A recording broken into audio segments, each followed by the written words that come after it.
Happy New Year indeed.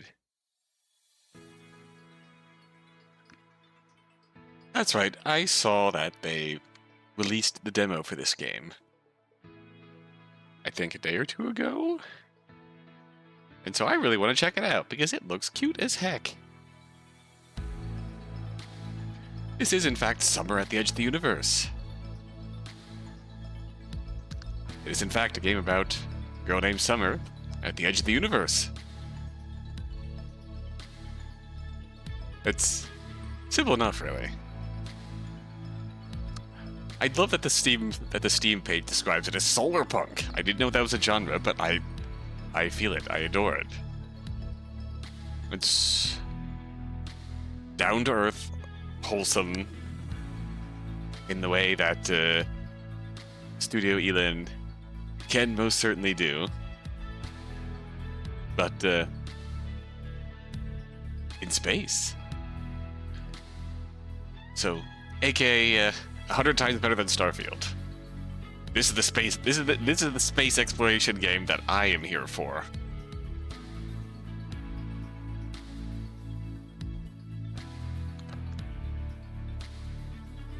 This is absolutely the space exploration game I am here for.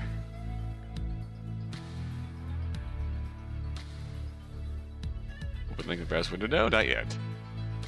Config.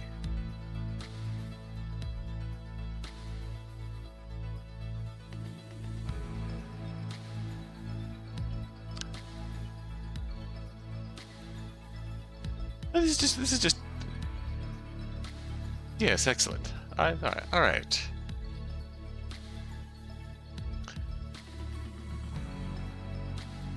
But yeah, the Steam page. This is a game about reconnecting, rekindling old friendships. Just dropped by to say hi, Red. How's it going? Happy New Year. We're here playing. We're about to play lovely space games.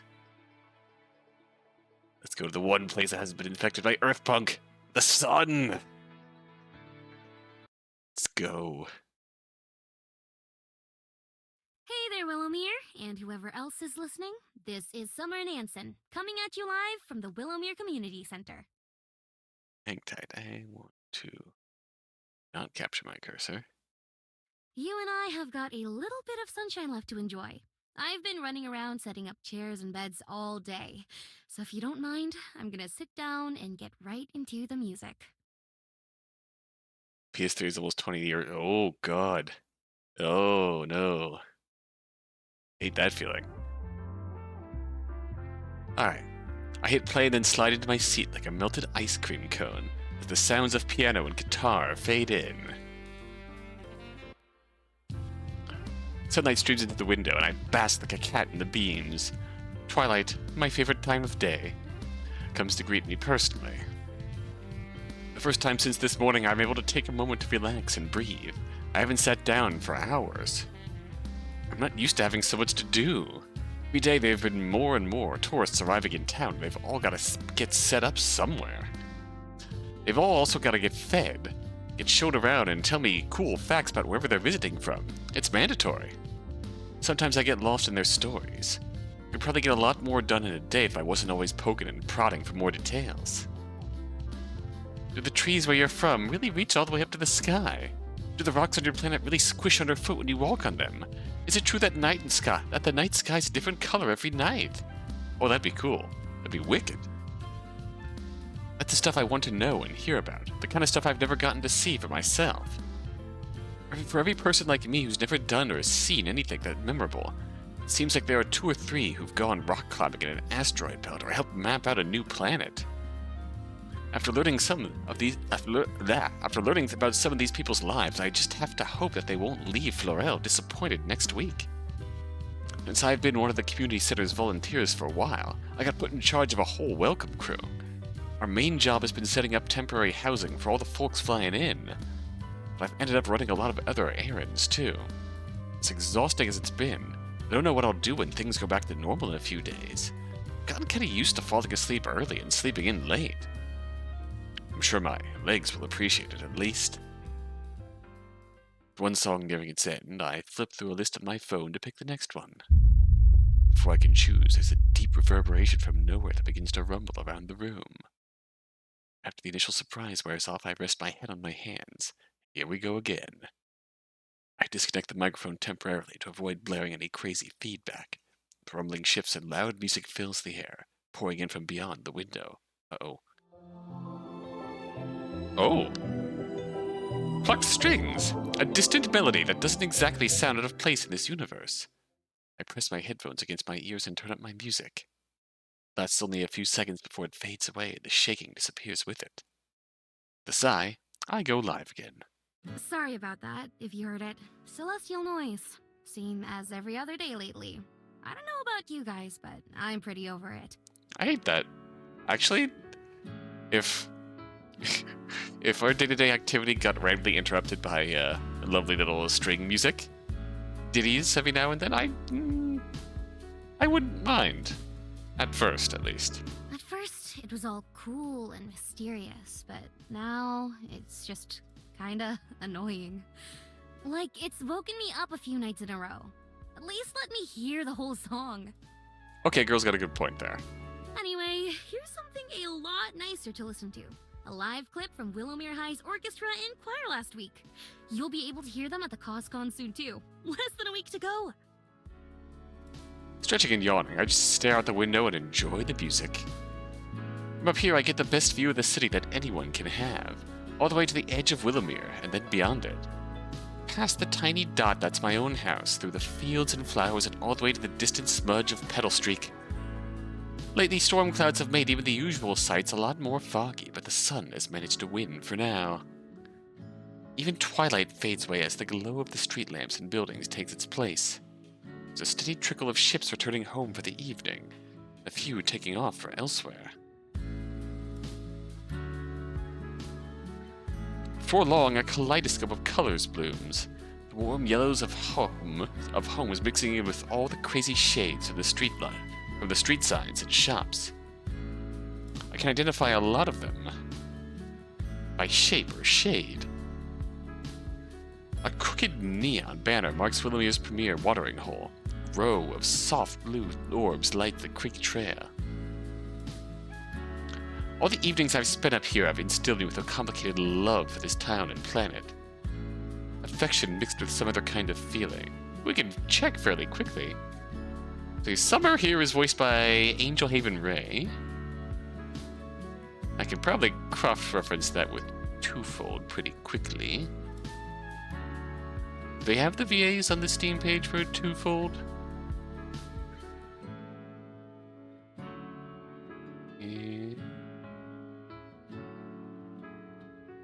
Definitely does sound familiar though. I hear you there, Lilac.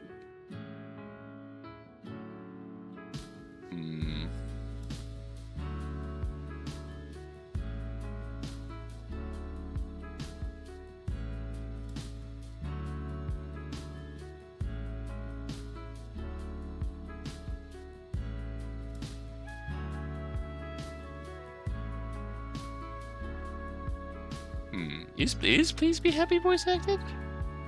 Don't know.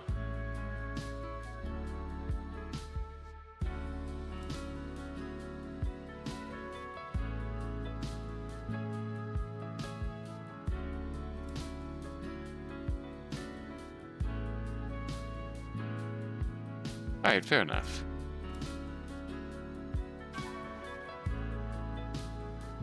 All the evenings I've spent up here have instilled me with a complicated love for this town and planet. Affection mixed with some other kind of feeling. It's not nostalgia, and it's not melancholy. But it's definitely related to them both. A longing for something that I don't even know. Watching ships go in and out, watching people's windows light up. There's a life and a story behind every one of them, isn't there? I do want to play Please Be Happy. I might do that after I come back and finish Twofold. I wish there were still new things for me to see out that window. By the time my show comes to an end, 3 hours after I started, things have gone from bustling to empty. There's nothing new either. On the days that I do my show, I'm usually the last to leave. The community center is such a part of everyone's life. And most people just call her Cece, like an old friend. Weirdos like me say her instead of it. Sometimes when I'm bored, I'll daydream about what I think she'd be like if she were an actual person. I totally see that. That is totally common. You're around it so often you personify it. Love that. Maybe I have a little too much time on my hands. Good night, Willowmere. Good night, Summer. Even if there's no one listening anymore, it always feels like I should say something before switching off the lights. I hum to myself as I get on the elevator. Some nights I'll take the stairs down. Tonight is definitely not one of them. Through the glass window, I watch Cece's floors flow past.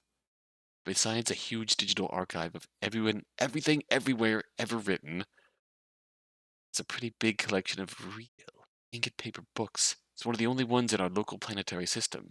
Sometimes Mom stays here, browsing until closing time.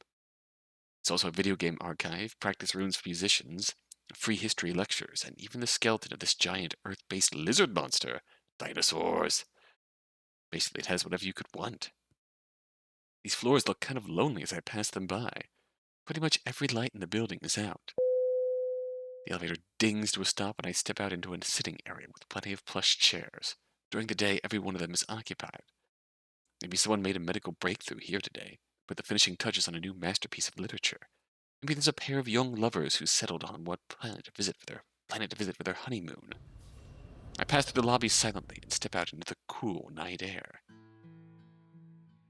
Oh, I've been inside long enough for some of the clouds to roll back in and threaten me with rain. Their scare tactics motivate me to muster up the energy to hurry home, or at least walk a little faster than usual. When I was younger, I used to think that puddles were portals to other worlds.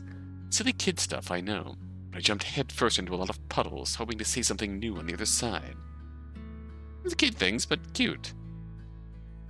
All I ever got, of course, were wet socks and 2 ticked-off moms when I got home. That never stopped me from jumping. I miss that version of me sometimes. The younger, more naive Summer. Here I am, more than 10 years later, trying to avoid puddles on my walk home. That's the pain of growing up. Fireflies flicker, just like the city lights on the horizon. There's a chalk drawing on the park sidewalk that's been washed away by the rain. There's something about this time of year that makes me think of back then more than usual. Because it's cliché, since I'm named after it, but summer has always been my favorite season. It was the season for dreaming big, making plans for the breaks. Those plans never took my friends and me anywhere more exciting than a sleepover at each other's houses, but that was enough. We always swore that someday we'd go on a real adventure together. Even though it's been 4 years since we all parted ways, I can't help but get a little wistful. Nowadays, it's the season for seeing groups of kids come to visit Cece just like we used to, and being on the other side of the reception desk. The walk home only takes 20 minutes or so. I cross the bridge outside our house and quietly enter the front door. All the lights are off, including in Mom and Ma's room. They must both be asleep already. I kick off my shoes at the door and head upstairs silently. Being careful to step over the squeaky 4th stair. Ah, the old 4th stair trap. Little did she know she had entered the wet socks dimension. Sneaking in like this is a bit nostalgic itself. The main difference is that this time I'm not trying to avoid getting caught. I just don't want to disturb my parents. Ooh. Before I head up to my room, I shut off the lights in the greenhouse. Ma always keeps it on for me when I stay out late. Good night. Oh, that's a... Wow. That is... I say to the empty radio room, it's only fair that I say it to the plants too, right? Hey, they might be listening. Okay, your house is really pretty, Summer. My bedroom, I start to get ready for bed. Before I climb in, I go to take one last look out my window. If I'm lucky, I'll get a full night's sleep tonight. One without an earful of noise from another universe shocking me awake. There's one thing I didn't get from my moms, it's their ability to just fall right back asleep. When it first started a few weeks ago, I thought the otherworldly sounds were going to be the beginning of something extraordinary. It didn't take long for it to just become something plain old ordinary. Despite the clouds, something up in the sky catches my eye. A tiny little light streaks across the horizon. A shooting star. Legend that wishing upon a star would make your wish come true is one that I stopped believing in a long time ago. But still. I wish... It couldn't hurt, right? I wish... something good would happen. I did not realize that your right eye was green. For some reason in all the promotional material, I thought your eye was yellow. But the green is a much prettier look. I'm not too picky about what. Just something bigger than me. I could really use some kind of sign. But I won't be like this forever. Because that's what it feels like lately. I don't even know what to wish for exactly. I hope that whoever's out there, listening to wishes, can figure out what I mean. I wish I knew how to change. Oh. The light starts to get a little bit bigger and brighter, and I realize it's not a shooting star at all. It's just a ship coming into land. Its headlights streak overhead before it lands downtown somewhere. I sigh, and that turns into a yawn. Shutting off the light at last, I climb into the bed and try to get cozy. Who knows what tomorrow will bring? Maybe wishes can come true without a star anyway. That stagnating feeling indeed. It's too real. Next morning I go downstairs to a house that's already woken up without me. Windows open, a breeze rustling the curtains. It brings the smell of wildflowers into the kitchen, along with the earthy smell of my parents' garden. In the corner living room, the pile of camping gear that I had to dodge around in the dark last night has grown. A new lantern, as well as the matching blankets that Ma loves, have been tucked under the tents. My parents themselves are nowhere in sight, but there's a cup of coffee with my name on it. Literally, my name is on the mug. That was a Ma holiday project a few years ago. Oh. Take a seat at the counter, where the screen is on and set to the local news. I have listened as I stir some of Mom's homemade vanilla syrup into my coffee and stare out the window. That's right, Ted. It's looking like another gray day in Willowmere. And of course, there's one question that's on everyone's mind. Is this rain going to be gone by next week? Good question, Nancy. Music is quite nice. Very chill. We've caught up with a couple of off-worlders who are visiting Florel for the first time in order to catch the cosmic concurrence that's supposed to happen. Only problem is, they're not sure if they're going to be able to see it. Oh. Camera shifts to focus on a pair standing close by. Hey, I know them. Oh? Well, kinda. Their silver skin and second pair of eyes stick out in my memory, at least. I don't remember their names, but I met them a couple of days ago when they first arrived on our planet. I helped them find their way to the Temple Lodge where they were staying, one of the wings of the City Hall. They talked to the reporter for a bit about how they came all the way from another star system, and decided to visit for a few days and make it a whole vacation. When we met, they asked me for Rex on what to do or see while they were in town. I pointed out all my favorite places to get a snack, or folks whose goods are worth checking out, and the spots like swimming docks and Cece. That's about as exciting as it gets here on Florel. I hope their trip ends up being worth it in the end. After I finish breakfast, I clean up the kitchen and then myself, taking a quick shower and getting dressed for the day.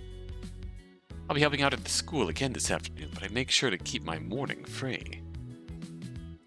As I grab my coat and get ready to go, I notice a basket with a note by the door. Ma and I went out to make some deliveries. This one is for Altha. Don't eat them all yourself. I take a peek in the basket, spotting a bunch of cherry tomatoes. I pluck one for myself and then head out the door. Note just said not to eat them all. Not to not eat any. Say what you will about tomatoes. Like a fresh cherry tomato. I could eat one like a grape. Mom and Ma have a pretty huge garden out in the backyard. Plus, there's the greenhouse upstairs. Oh, this is a really pretty background. Since we always have a ton of fruits and vegetables and flowers. Way more than our family of freak can eat or admire. We give them away at a local market every week, or drop things off at people's homes directly. Sometimes folks have special requests, like off-world spices or medicinal plants, and my parents will do their best to grow them. One of the chores I hated most growing up was watering all the plants in the greenhouse. It seems so pointless, since there are a million different machines that could have done it for us. It took me a while to realize that was the whole point. Ah. I don't mind as much now. In fact, it's kind of rewarding to watch little sprouts grow under my care. Even though I felt kind of mopey going to bed last night, today's a new day. It's a few patches of blue sky, even with clouds still covering most of it. A few ships passed by overhead, probably on their way to Petal Streak.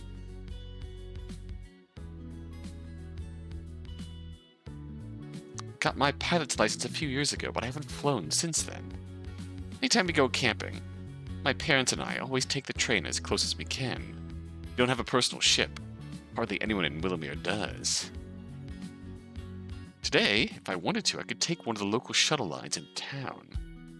Get dropped off close to Altha's place. I don't mind walking though, especially when it's nice out. I had the blue light filter on my smartphone turned on. So up until this screen, everything's been all a bit of deep red. Oh no! So now that that's disabled, it probably looks even more pretty. The shading on the greenery in the background here, it's just, I love this.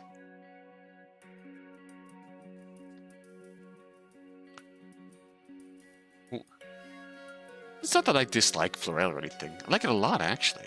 Its famous fields of flowers and flowing rivers always cheer me up when I'm down. I really am glad to live in a place this beautiful. What bugs me is that it's all I've ever known and seen. What bugs me even more is that I know a lot of that is my own fault. It's not hard to go off-world. Almost anyone can do it. There are dozens of passenger ships that take off on Petal Streak every day.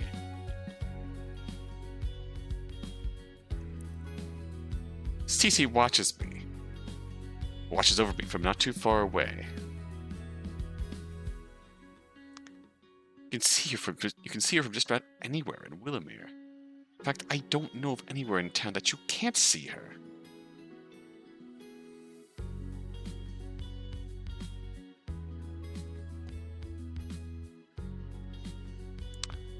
I come to a stop at a set of railway tracks, which make a sort of boundary between the outskirts of town where we live and the town itself. Behind me is a wide field dotted with flowers. Ahead of me, the buildings are much taller and closer together than the scattered houses like mine. To protect Florel's environment, mining for natural resources is super limited. Instead, we import a lot of ores and minerals from the nearby Stana asteroid belt or other traders. That means we make most buildings out of simple materials, compared to some other higher tech planets. It gives towns like Willowmere a laid-back atmosphere that lots of visitors lately have been calling quaint. Hey, there's a value in that. Making my way downtown, walking fast. Days it's fast, I'm homebound. Making my way down the familiar streets, I greet the people passing by with a smile or wave. The first day in a while that's sunny enough to dry clothes from the balcony, or toss a ball back and forth. Finally, I reach Altha's building and take the elevator up to her floor. Then knock. The door opens just a second later, courtesy of a small robot. Must have been waiting for me. Notice the extensive solar panels everywhere too. So it's very low-tech, down-to-earth, and quaint, but they no mining, no harsh disruption of the environment, and utilizing natural energy. It's what a lovely, idyllic place. we have here. It's so lovely. Ooh! Summer, come on in, honey. How have you been? Ma'am? Morning! I lean down to give her a hug. I've been good. I've missed you. Can't believe it's been a week. You're telling me. Here I am, counting down the days on my calendar. Oh, stop. Oh. We head to the living room and I sit down, holding out the gift I've been carrying. These are for you, from Mom and Ma with love. I give her the basket of cherry tomatoes that Ma picked for her. Oh, thank you. And thank your mothers for me. She hovers over it, looking for the perfect tomato, and pops one into her mouth. That's the mood. Fresh tomatoes. You can tell they're fresh off the vine. Nobody grows a better garden than your parents, huh? There's something just straight up different about fresh tomatoes. They can very much be overwhelming in a bad way, but they're very much an acquired taste. But even for me, who still has mixed feelings about tomatoes, fresh cherry tomato just hits different. Yeah, they're pretty incredible. I sprawl out in the living room in a comfy chair while Altha rolls to the kitchen, putting the tomatoes away. Tea, honey? Both, please. Bunch. One of our traditional jokes. A moment later, and she comes back out with a steaming teapot that she must have also had waiting for me. Altha makes her own blends, sometimes using fruit and spices that we give her, and they are always delicious. This one has a deep rosy color and smells like one of Ma's orchards. I take a sip and it's both sweet and tangy. This is good. New flavor? Mm-hmm. Finished it this morning. You think it's a winner? Take another sip. Maybe it's a little too sweet? Mm-hmm. I was thinking that too. Well, it'll be back to the kitchen this afternoon until I get it right. Hey, if it comes in on the sweeter side, then hey, less sugar you gotta add to it. But hey, again, that's a big preference thing. How you like your tea. Last time I made cherry tomatoes with a vegan kebab and some greens, they taste a lot better. See, yeah, it depends on the quality of the product again. You entering one of Mr. Maza's contests again? Of course. I can't lose 2 years in a row. My pride won't let me. Maybe just a relative unfamiliarity with the tomatoes that caused that response. Yeah, it could be. Yeah. And again, it's also a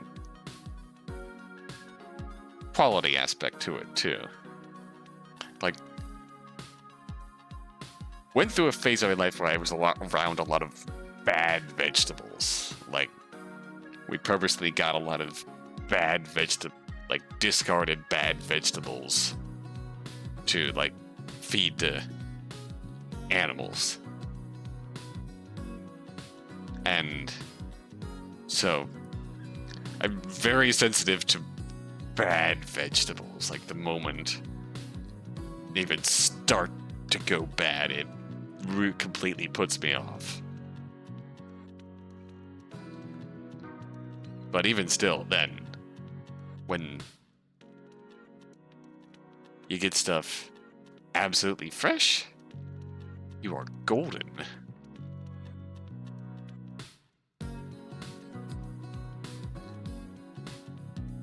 Her hands are a bit shaky as she sets the teapot down the table. It's been hard, noticing how that happens to her more and more often lately. The little robot zooms over to assist.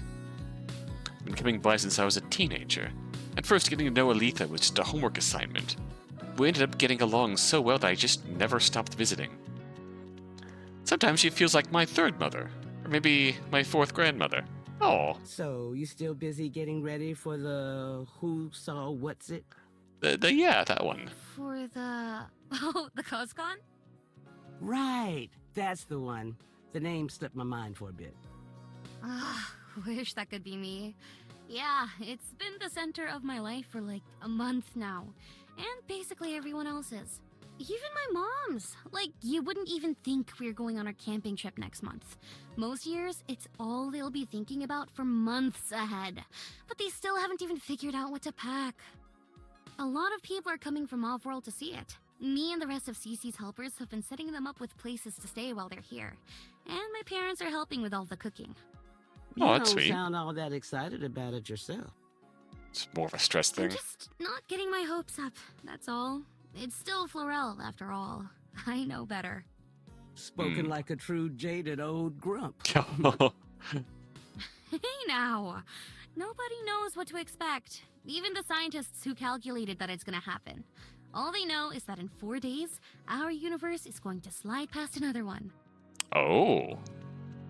There was this whole thing on TV explaining how they figured it out, but once they started using math with letters in it, I stopped paying attention.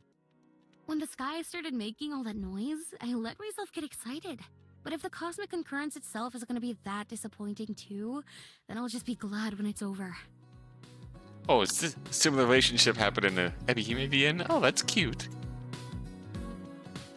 That's a wholesome friendship dynamic. That's a really wholesome friendship dynamic. I love to see that. But this is interesting. So the cosmic noise. There's some massively significant cosmic event happening in a few days, and we're having a big convention surrounding it to witness it. Is it really that bad? I still haven't heard a peep from the sky myself. Where the sun always shines. I Maybe there's some silver lining to not hearing so good anymore. think I could recognize that name. You're really not missing much. Music and sound from another universe. Even saying it like that makes it sound cooler than it is. Maybe if it was more than a few seconds at a time and didn't wake me up every night. Chuckling, Altha takes a contented sip of tea and smacks her lips. Then she sets it aside and looks at me with a knowing smile. So, I take it you're not even gonna go see it then? I'm still gonna watch, of course, as long as there's anything to watch. Speaking of which, you're totally gonna see it with me, right? Oh, it sounds like it'll be well past my bedtime. I'll watch it on TV if I'm awake. Besides, you've got better things to do than to be spending all your time with an old fogey like me. Uh-huh. Like what? You should be telling me that. Your youth isn't gonna come around a second time, you know. I know. I'm just figuring stuff out still. Besides, what would you do without me, huh? I suppose I'd have to find someone else to try my tea. Now tell me why I feel like I've heard that one before. I groan and press a pillow against my face. Probably because I've been saying that for a few years now, right? There's just one thing holding me back, and her name is Summer. Oh, You really telling me that there's at least 2 universes out there, and you still can't find one thing that gets you excited? oof. Ouch. It sounds a lot worse when you put it that way. I don't know. I don't know what I am. Struggling to find yourself, and in such a normal day-to-day cycle that you'd have to step out of that cycle to try and find yourself, and you can't bring yourself to do it. First you know, now you don't know. Which is it? I'm still trying to figure that out, too. Kicking my legs up in the air, I roll myself into a sitting position. I know I've been saying the same thing for forever now, but nothing I've tried really grabs me. You've seen me try drawing, birdwatching, now dancing. Ah. Acting. Oh. Oh, no, don't remind me, but yeah, acting too. See what I mean? You've got your show, though. I know I'm not the only one who listens to it every week. I guess so, but that's just me talking about myself and playing music that I like. You can get both of those anytime you want, you know? Like right now. I pretend I'm in the radio room and talking into the mic. Coming at you live from Altha's house, this is Summer's Pity Party, where everyone's invited. I'm your host, Summer Nansen, and today you're gonna hear me complain about the same stuff I always do. Understandable. She's just like me, for real, for real. Altha grins. It's my favorite radio program. Leaving her mug next to mine, Altha wheels herself over to one of the windows. She also likes to watch the world go by, just like I do. It's one of the things we first bonded over way back when. You know, I've had a pretty good life myself. Been to a lot of places, seen my fair share of the stars. After I met William, we zipped around all over this galaxy and that. But before that, I was just like you, waiting for adventure to find me instead of going out and finding it myself. I spent years dreaming about what-ifs instead of making them happen.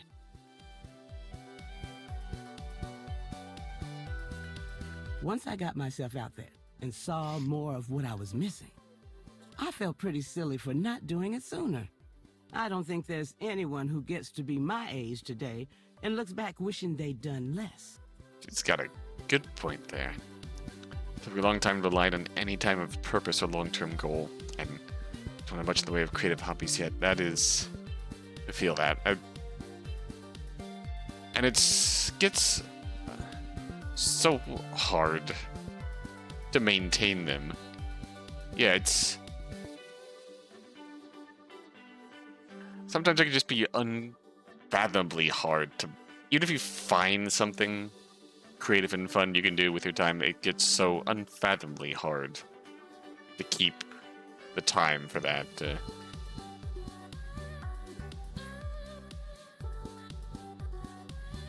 Like again, Summer, she's just like me for real. I've tried doing so much things for brief periods of time and wound up dropping a lot of them due to time or due to frustration, due to like it not clicking and not feeling my skill not being worth the effort it would take to get something meaningful out of it, something I felt was meaningful out of it. So it's a lot. So I'm not saying I there's feel you anything there. wrong with taking things slow and just letting life happen to you. But before you know it, you'll be an old woman staring out the window, and then you'll wish you'd really lived instead of just existed. But definitely the case in Twofold. It's stumble upon something that becomes meaningful just by... Yeah, just... I think it's less aimlessly trying things and more just putting yourself out there. Putting yourself out there, taking that first step, and putting your heart into it.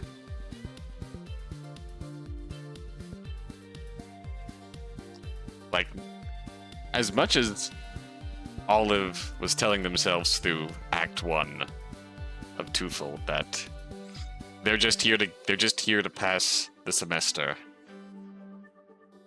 or whatnot. Once they were there and around people in the respective clubs, they couldn't help but put their heart into the club activities, and as such, that spiraled into friendship and just further connections, beautiful things. That first step is always hard. The first step is the hardest part, but continuing to maintain that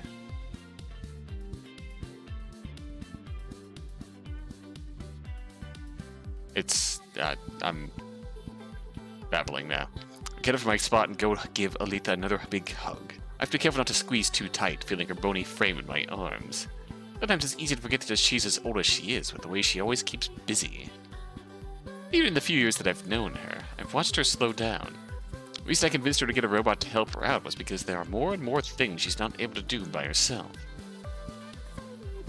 She's one of those people who doesn't like having stuff done for her.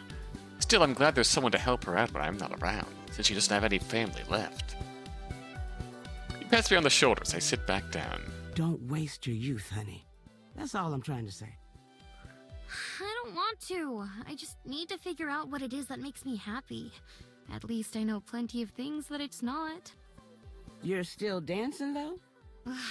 Technically. But it's not something I'm really into, I guess. It just kills some time and helps me keep healthy. It's regular exercise. Well, That's you fair. know I'll be here to hear about it when you decide on what you're doing next.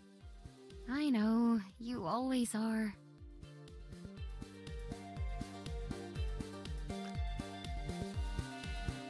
Don't know if you'll regret taking this path when you get old.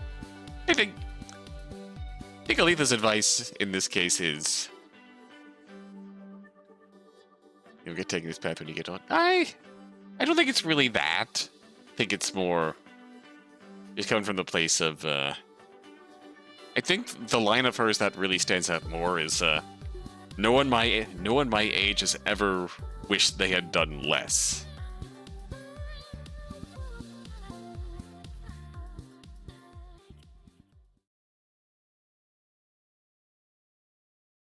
But you're right, though, panic does not inspire good decisions. The morning passes quickly and into the afternoon until it's time for me to head out. Usually I'd go to Cece, but today I'm headed straight for my old school. That means a quick walk to the closest train station. I managed to snag my favorite seat by the window, but I don't pay much attention to the view as it whizzes past. Instead, I'm busy thinking about Altha's words. Wasting my youth, huh? Not the first time she's mentioned it, but today it hits a little bit differently. I can't help but feel stuck, like I'm running in place. How are you supposed to find yourself if you don't know what you're looking for? First few raindrops start to fall as we reach the station and I disembark. Figures. Pulling my coat tighter around myself, I head toward the high school.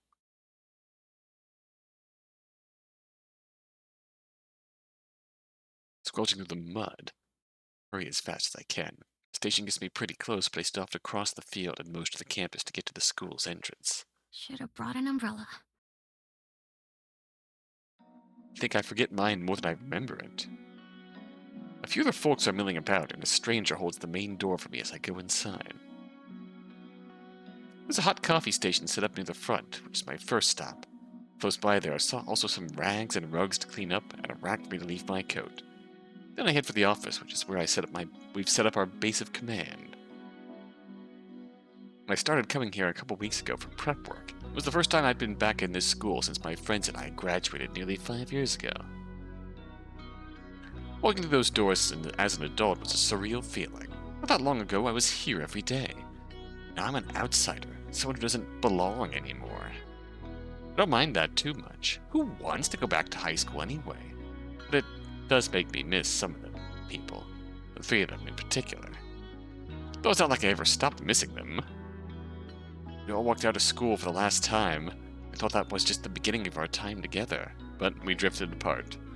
Hannah, Quinn, Izzy. We'd been friends for over half our lives at that point. It just made sense that the freedom of adulthood was where things would really start. I sure wasn't expecting that to fall apart less than a year later. If you told me then that we'd eventually go for 4 years and counting without speaking, there's no way I'd have believed it. And yet, here we are. Sighing to clear my head, I focus on the task list in front of me. Everyone else is working hard, so I can't slack off either. Let's see. Pretty much what I expected.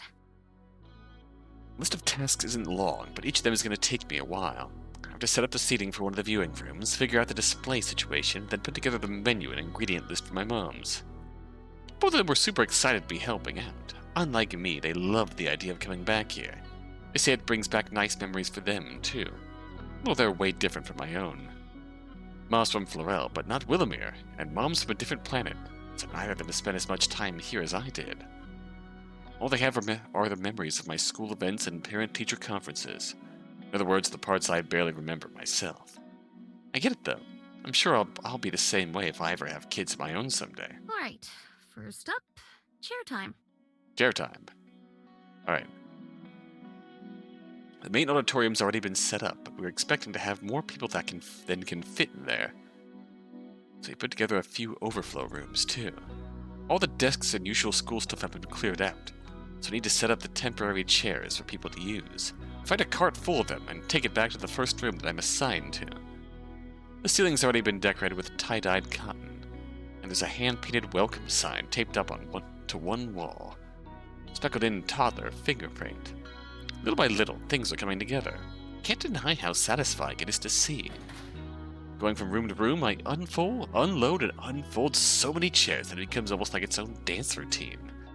There's a rhythm to it all that I keep up, just to entertain myself. Even this takes me back in its own way. I'm the Izzy'd be all over this kind of job. Dummy work, as she'd call it. aka something even a dummy like her can do. Managed to get things done on my own anyway. 4 rooms and an uncountable number of seats later, I'm finally finished. Other planets, people don't do stuff like this by hand. It's pretty much unheard of. There are robots who could do what I just did in half the time and with way fewer snack breaks. Here on Florel, though, people just like doing things the old-fashioned way. Even if that makes it the hard way, too. Once I'm rested up, it's on to my next task, making sure the displays are all set up for the viewing. For that, I need to go to the tech lab. I can still automatically follow the path, but time spent away no match for the years I spent here. As I'm passing through yet another empty hallway, I spot something unexpected. Oh! Oh! Step ahead, seemingly frozen in place, is a kid with their back to me. I can see their head turning, trying to decide which direction to go. They're probably here with one of their parents, and we're kind of deep in the depths of the school, so it's easy to get lost. They put on a big smile, pretty used to handling children. Hey there, are you okay? Sound of my voice, they turn around, but I can instantly see that it's not a kid. It's a robot. Greetings. All within my perception appears to be okay. However, I am presently lost. Oh no, they're cute. Sounds like you're not totally okay then. Little robot peers up at me, an inquisitive look on its pixelated face. It reminds me of a little bit of the research robots that I've heard about, except better dressed. Is that so? My friend says that being lost is simply an opportunity to discover someplace new. So, I'm feeling very fulfilled right now. What a wholesome look. Demonstrate just how fulfilled, the robot displays a little meter on its screen that's filling up. The charging part reaches the end and then overflows, playing a little jingle. Oh, so fulfilled! It's cute. I can't help but laugh. Most of the robots I've met are like Altha's, helpful but impersonal. This one even waves its arms in celebration, and I notice it's carrying a book. Wow, you weren't joking. So fulfilled. Look at how fulfilled. No, I'm still learning about jokes. However, I'm hoping to incorporate this functionality soon. I will pursue that endeavor at a different time. Currently, I need to locate the library. Oh? Oh, I should have guessed. Well, you're in luck because I'm going that way too. Just follow me.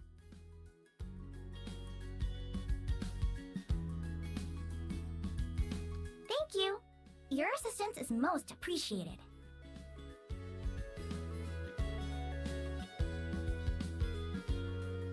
No prob. We're not too far away.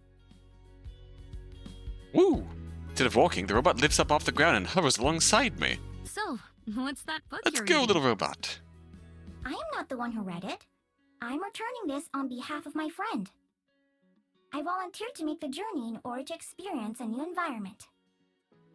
It holds the book so I can see it. Oh, I know that one. A friend of mine read it a long time ago. Recognize the cover. It's a picture of the 3 main characters on the front, all sitting at a table together. One of them has ears like a fox. Is this the Please Be Happy novelization?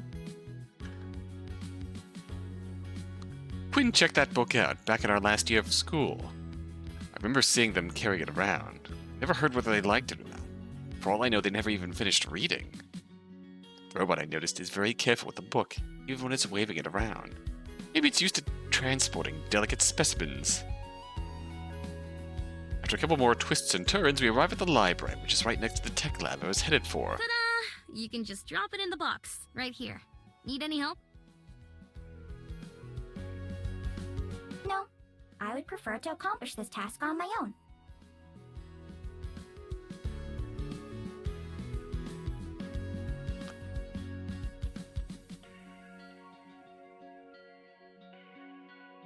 There he goes, floating up to reach the slot. The robot deposits the book and then plays another victory song. Congrats! You did it! Do-do-do-do.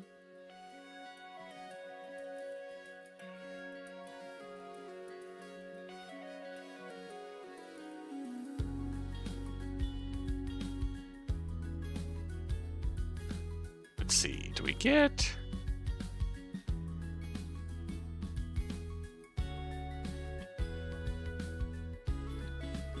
We don't actually get... I'm not seeing Robot's voice actor here.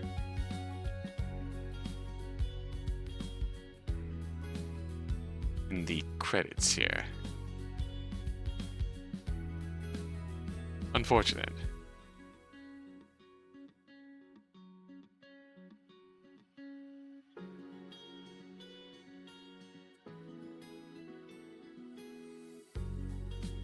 Because I'm very curious here.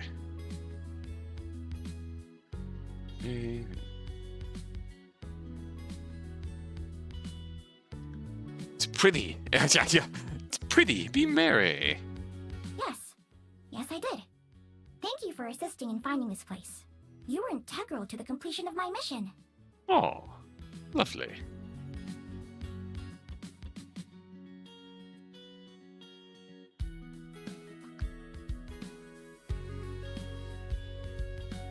Aw, don't mention it. Happy to help. I am afraid I cannot honor your request. I'll be making a mention of this encounter to my friend. However, I am sure they will also be pleased to hear my report. Okay, I guess we can make a one-time exception then. But don't go mentioning it to anyone else. Alright, fair enough. Affirmative. I'll be leaving now. Goodbye. Bye, robot friend. Bye. Whee! The robot happily buzzes off down the hall, going back the way we came. Don't arigato, Mr. Roboto. I hope it doesn't get lost. Now that I think about it, maybe I should have offered to show it the way. Well, it's a robot. I'm sure it'll figure it out. Using the key code that I was given, I unlock the tech lab and make sure everything's properly set up. Prior to getting all those chairs ready, this is easy. There are a bunch of different live feeds from around town that I check off and approve, and I also do a test run of the 3D viewing space. Some folks want to mingle and just watch the main live feed, which is what we have broadcasting in the auditorium. For people who want a more immersive experience, one of the science labs has been suited up with a simulation room that'll make it seem like you're actually outside. Hannah and I used to do something similar for fun, designed for kids to be able to get a hands-on look at what they're reading about during class. Well, that's cool. We spend our free periods exploring what kind of weird options were available. Stuff like strange animal skeletons or gemstones from other planets.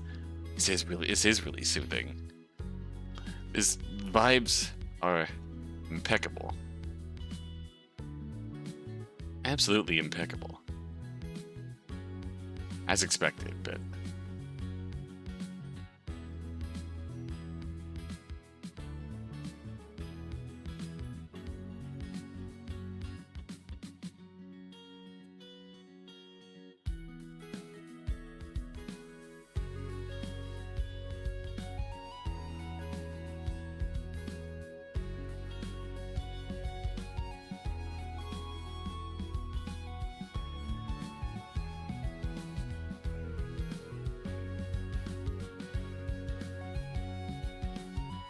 I sit down and sign in.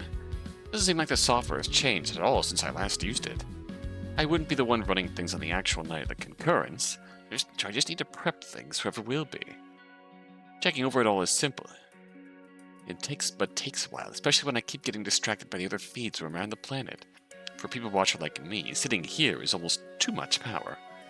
Still, even in a focused rush, it takes a better part of an hour before I'm finally satisfied enough to say I'm finished. Alright, almost done. Let's do this. Psyching myself out and stretching my fingers, I lock out the lab and head to my final destination, the cafeteria. I find a variety of ingredients waiting for me, pasta and veggies and other stuff too. Take inventory of it all, organizing some stuff like our kitchen at home. This will be my mom's base of operation that night, and I won't be surprised if I end up here too. We both love to cook for a crowd, as it gives them the chance to show off. Got the menus along with a list of orders for attendees at home, so I use the list I make here to figure out what we need to bring for the garden. I'll wander through the coolers and pantries, jotting down everything on a notepad as we go. Take a picture of the list, send that to both my moms, and then stuff it in my coat pocket. Finally done for the day. I don't have long to even think about heading home, though, because the moment I go back to the front of the school, someone flags me over to ask for help with with some tasks of their own. I ended up running around for another hour, doing essentially more of the same stuff I had been assigned. By the time I'm finally free, I'm good and exhausted. Noon sunshine is pouring into the windows rather than the rain that had been pouring when I got here. When I get outside, it's downright comfy again, just like this morning. Peace. Makes for a nice walk to the station and a smooth train ride back home, when I flop down on the couch as soon as I reach it. It's been another long day. Glad to be flat on my back, instead of sitting or standing. And also the end of these long days is in sight. Before I know it, things will be back to the same old routine. You ready for that? Don't know. Food for thought. Change can be good. I didn't mean to fall asleep, but next thing I know, I'm waking up with a blanket draped over me and a pillow stuffed underneath my head that wasn't there before.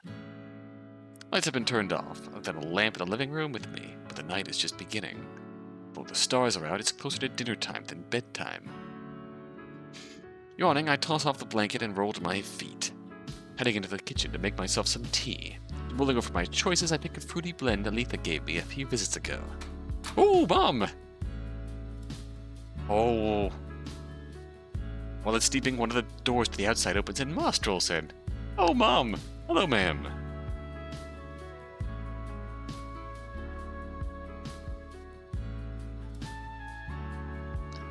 Also, I'm loving the implication.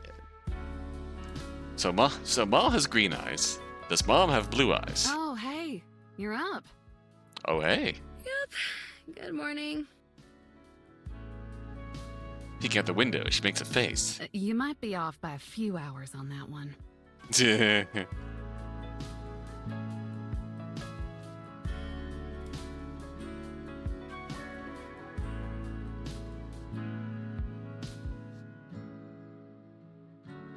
Reminds me just a little bit of a little point-and-click game called Airwave. I fought the law and the law won. Oh, I love that.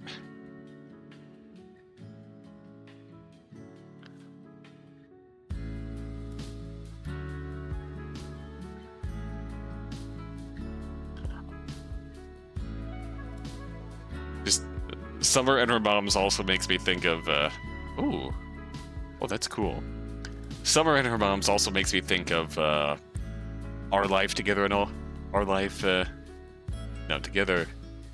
Beginnings and Always. Where our protagonist is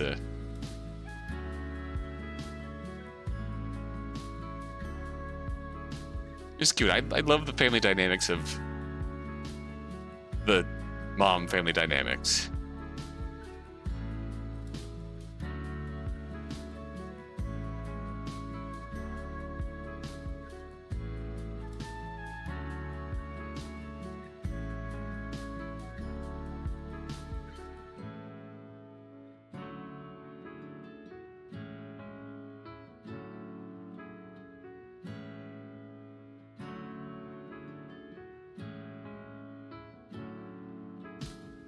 It's morning time somewhere out there. That's the spirit. What they have you doing up at the school? Mom and I came back and found you conked out on the couch.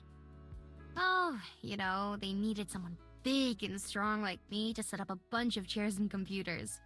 Well, you woke up just in time, because Mom and I got the stuff to make some butter cookies. Oh yeah, let's go. Got my mug, I bounce away from the counter to clear a space. Don't let me slow you down. You Cookies, still gotta wait a bit. cookies. Mom's out in the garden now grabbing stuff from your grocery list. I'm on my way already. My parents' butter cookies are famous neighborhood-wide. The sooner they get started baking, the sooner I can start eating them.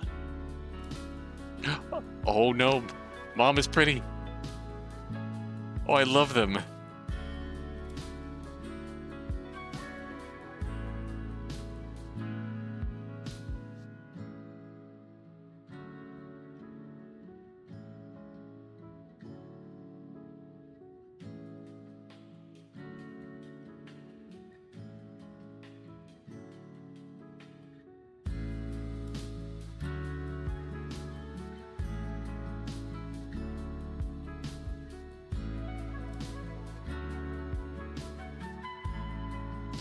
Also, I had a feeling, but yeah, Summer gets her green eyes for Ma and blue eyes for Mom.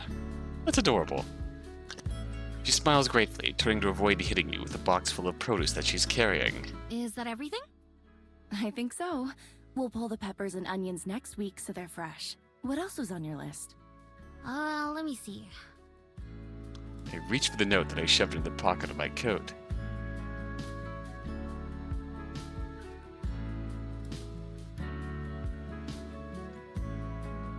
Wait. No way. No way. I left my coat at school. I was so distracted by the nice weather that when I left that I forgot all about the bad weather when I got there. Classic summer blunder. Ugh, or not. I forgot my jacket up there. I have a list on my phone, but I'll need my jacket itself for tomorrow. Let's clear out right now, but there's no telling when the rain will come back. I already know what I'm gonna have to do, even as I try to think of an alternative. With her free hand, Mom pats me on the shoulder. She knows, too. Guess I'm heading out. There should be cookies by the time you get back at least. That does make it a bit better. Be home soon. Kicking my shoes on by the door, I step out into the young night. Ooh. Willowmere at this time is a lot different than Willowmere during the day. There's hardly any nightlife or places to hang out late. That's why I'm usually the last one out of Cece when I do my evening shows. With the open skies, we get a ton of natural starlight which sustains a lot of the planet. Overhead, Florel's twin moons have begun to rise. Nightlife brings a whole bunch of plants to life that are dormant during the day. Shimmering moon blooms glow at my feet, lighting the path with their bell-shaped buds. By the time I get home, even more will have lit up. The cool air feels lovely. Oh, the smooth jazz. So instead of heading for the station and waiting for a train, I decide to jog to school. Besides, I got plenty of energy to burn. Starting off slow, I hurry down well-tended dirt paths, crossing empty roads illuminated by street lamps. Some houses have already gone dark, while others still have their windows lit up. Just like arranging the chairs earlier, I find a rhythm of my footsteps to follow, a beat that I can run to. Maintaining my form is a game I play against myself. I'm sweating by the time I get to the city park that used to be one of my friends and my favorite hangout spots. But halfway between my house and school, and also about halfway from the station that Hannah and Izzy would use to get home. I spent hours of my life sitting on those swings or under those trees. Now I just run right past them. Across a river and out of the park, the rest of the way from here to the school is covered in hills. Soft, gently sloping ones for the most part, but still enough to make me gradually slow to a walk. My breathing is heavy as I start the final ascent, the school building itself looming in the darkness ahead. Just ahead, I spot the first other person I've seen since leaving my house. One of the bright overhead lights at the edge of the campus is shining down, giving me a clear view of a surprisingly familiar face. Oh! It's the little robot that I saw earlier today. It waves when it notices me, rising up into the air. Greetings. You have returned. That is most unexpected. Indeed. Same to you. I forgot my coat, so I'm back to get it. What about you? This time, I'm accompanying my friend. They are presently at the school. I have chosen to remain out here so far. The local plant species here are quite fascinating. Ooh, are we gonna meet your friend? However, I would like to join them. May I accompany you? Oh, I do remember that. I do remember that one, Kaleidostella. Sure thing. I guess I should introduce myself. I'm Summer Nansen. Usually I wouldn't be so chatty with a robot, but this clearly isn't a normal one. Reminds me a lot more of a person than the machines that clean the floors and windows at Cece. Plus, it's already our second meeting. I hear the sound of a fan spinning in the robot's body as it processes that. That is quite the coincidence. My friend knows someone on this planet who is named Summer Nansen. My name is Curiosity. I'm very pleased to meet you, Summer Nansen. Just Summer is fine. And wait, who's your friend? Curiosity, that's The adorable. name that they have chosen is Quinn. Oh, we were just thinking about Quinn. It plays a small, celebratory jingle. Do-do-do-do. Jerking to a halt, I rub my ears, certain that I must have misheard, or that I'm more tired than I thought. Yep, you are correct. Sorry, one more time? The name that they have chosen is Quinn. I may not be the machine here, but I feel like I'm short-circuiting. I fell asleep. I'm in the dream. Because there's no possible way that the robot is referring to the same Quinn that I'm thinking of. Quinn... son? Yes, that is their full name. Oh, Oh, Quinn's son, aka formerly one of my closest friends. The fact that this robot knows them was both a total shock. At the same time, such a Quinn thing that I'm not surprised at all. Curiosity hovers, still looking at me, probably waiting for some kind of response. Problem is, I'm not sure how to respond. You're saying Quinn is just up ahead at the school? I don't really know which answer I want to hear. Unless they have left me behind, then yes, they are. Well, that's a scary thought. I don't dwell on it. I don't want to tempt fate. I choose my words carefully, afraid to mess this up. Can you take me to see them? I can. Follow me. Woo! Alright. Curiosity doesn't seem to share my hesitation at all. The little robot turns and floats off into the darkness, leaving me standing there by myself. I had kind of expected to say no. Now that it's leaving, I find myself rooted in place. What will I even say? What if they don't want to see me? Wouldn't they have come and found me if they did? There's 100 reasons why this might be a bad idea. But still, there's way more reasons why it might not be. Besides, I wanted something to change, something to happen. A chance like this is better than I could have actually hoped for. Plus, I want to see them. I stare off into the darkness at the quickly disappearing robot. Doesn't seem to be waiting to see if I'll actually follow or not. Quinn.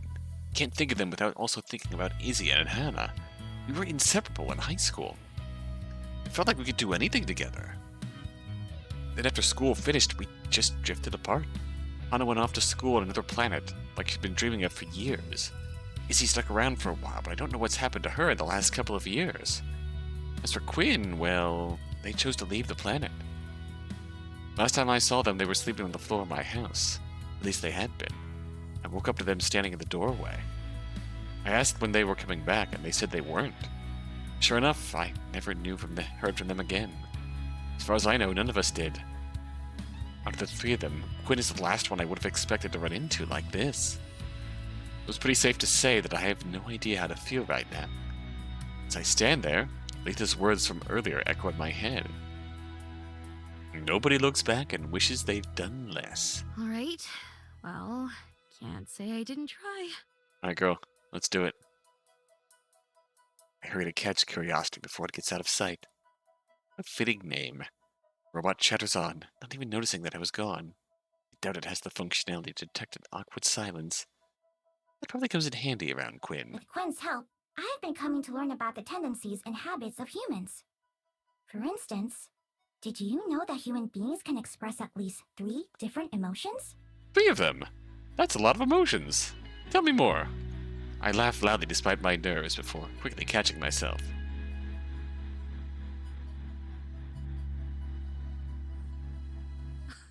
Only 3? As if there was any doubt, we're definitely talking about the same Quinn. At least 3. How many can you think of? Which ones am I lacking? Let's see. Happy, sad, angry, excited, lonely, jealous? That's 6 so far. At least 3 still returns true. 6! You have doubled my knowledge already. Thank you very much. I can see why Quinn called you their friend. They said that? They called me their friend?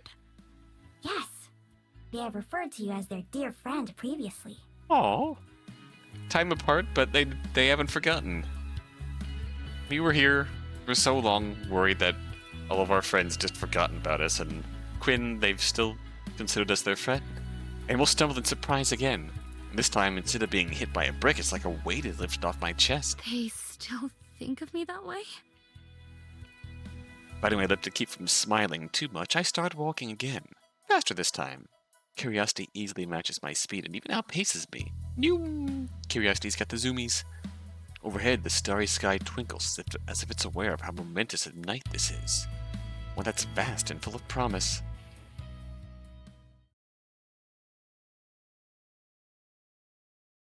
You walk much faster than Quinn. This is fun. I cannot believe humans do not walk at high speeds everywhere. Reach the top of the hill. The silhouette of the school in the darkness just across the field. Curiosity gestures in front of us. Oh, it is just ahead. The place we said we would meet. They said that they'd be here, but I know all too well that doesn't necessarily mean they will. Ooh, before I can finish my next thought, Curiosity beeps at a joyful 5-note melody and darts forward.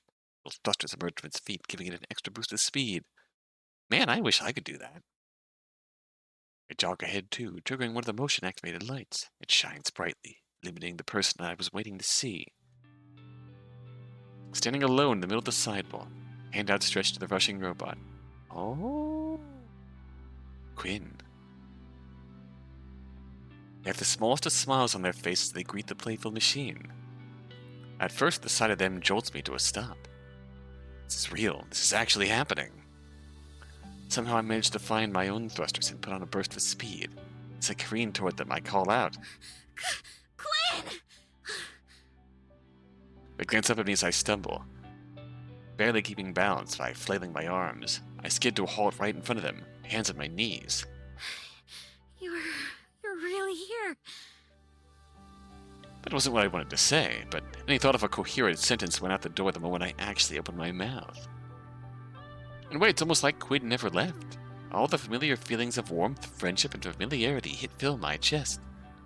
Quinn just stands there, staring at me like they'd been expecting me to show up. They don't seem fazed at all. And I notice the way their hand is twitching, like they were hit with the same invisible force field I was when I saw them. Summer.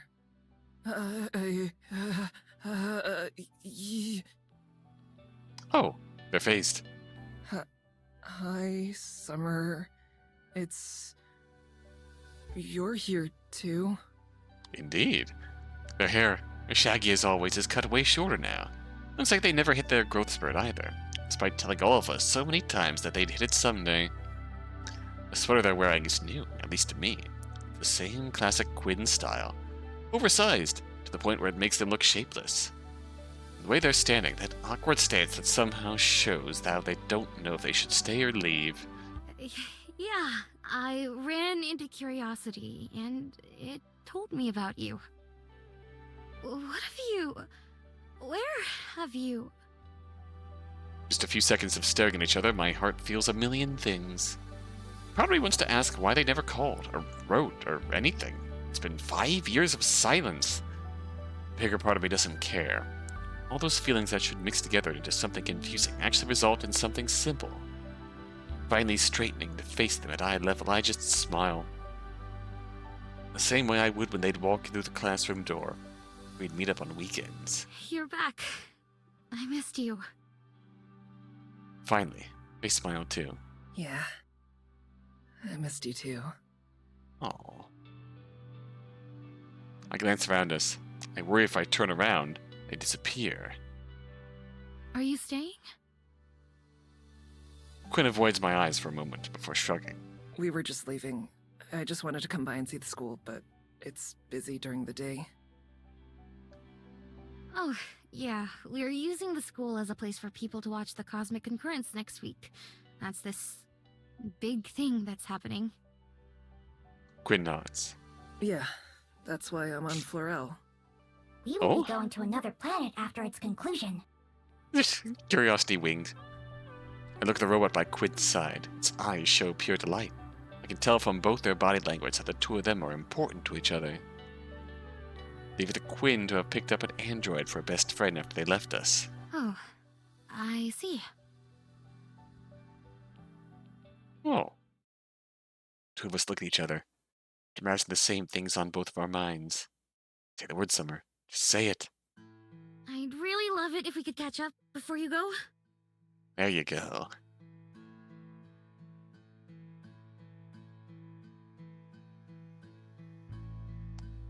They're It doesn't have to be long. It can be wherever, whenever. I'm pretty much free all the time. I want to pat them head. Want to pat their head. There's so much I could say, want to say. But how much is too much? To me, running into Quinn like this is a wish come true. A miracle. Second chance. You did wish on a shooting ship, so to speak. I'm afraid for them to know how desperate I am.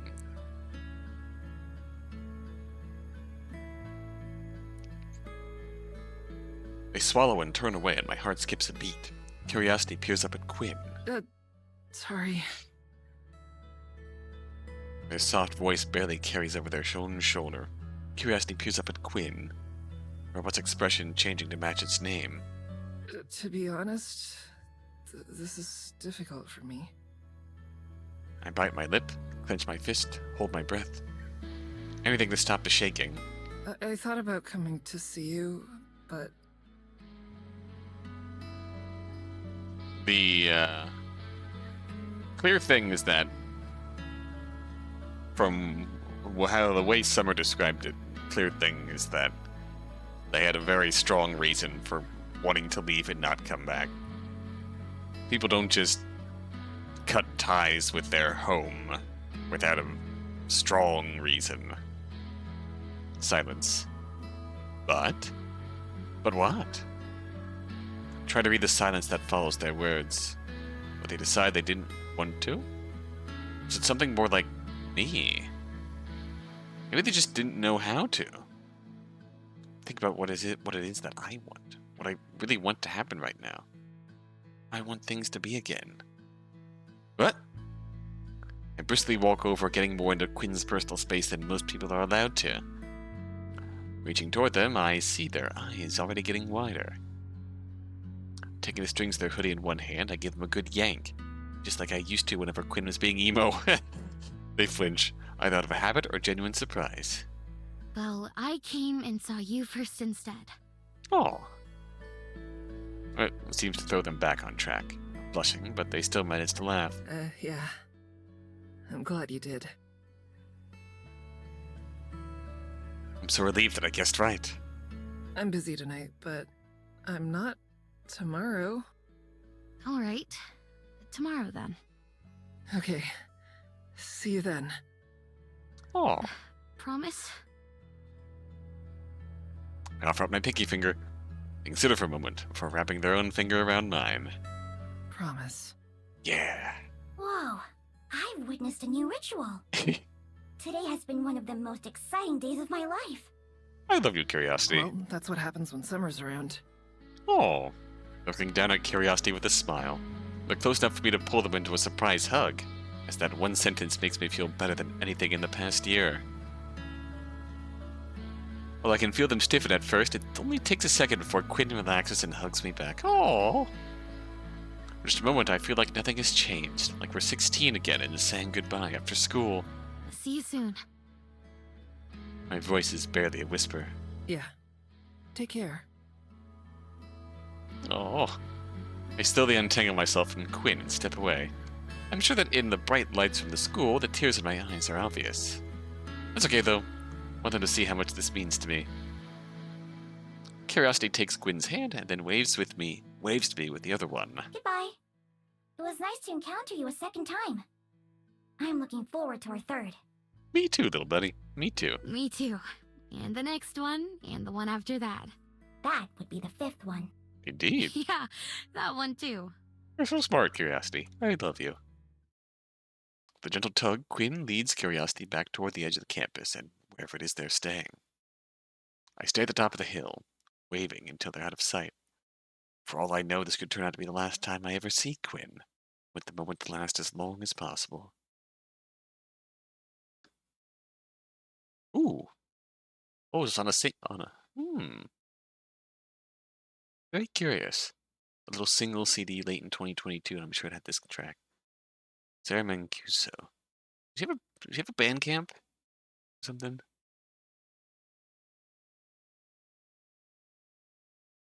Wipe my eyes, I turn around and head to the front of the school, unlocking the door and slipping inside. My coat is right where I left it, of course, and I retrieve it and head back out within a minute. It's not too cold, so I wrap my coat around my waist instead of wearing it. Thanks for staying behind here. You really helped me out. We'll leave out the fact that I'm the one who forgot it in the first place, not that my jacket chose to stay. Still, if it weren't for that, I'd be lying on either my couch or my bed wishing that a night like this would happen. It's the start of something. I don't know what. Determined to not let this opportunity fizzle out after tonight, or after the next time we met. By all rights, I should be exhausted. In a way, I am. Also, I don't remember ever feeling more hyped up and energized than I do right now. Oh, on Spotify? I'll have to check that out then. Start to run, taking the steeper path down for the school. It's hard to explain this feeling of momentum. Sort of like I could go forever, and stopping is unthinkable. I am filled with a desperate urge. No, a need to do something. To not let this energy and excitement in. Down the grassy slopes and gray sidewalks, I run until I reach the park. Oh? Then, just as I arrive, I feel the first few tremors of a familiar shaking. Oh. The music consists of a distant strumming. There's a sound like swirling wind, accompanied by a voice singing along.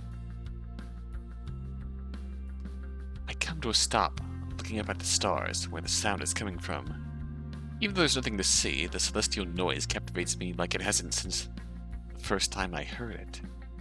Whoever they are, I don't think they're singing words, just sounds. Yet I can hear what they're feeling. The joy in their voice is clear, even across the boundaries of our universe. Closing my eyes, I take a second and just let myself experience. Instead of getting annoyed at how it doesn't go anywhere, I try to listen and enjoy the music for the short time that it'll be there. Oh, whatever it is that's making them sing like that. It'd be nice to feel that way too. Ah! From Heart of the Woods. Of course, just a few seconds later, it all comes to an end. The near silence of the night crawls back in.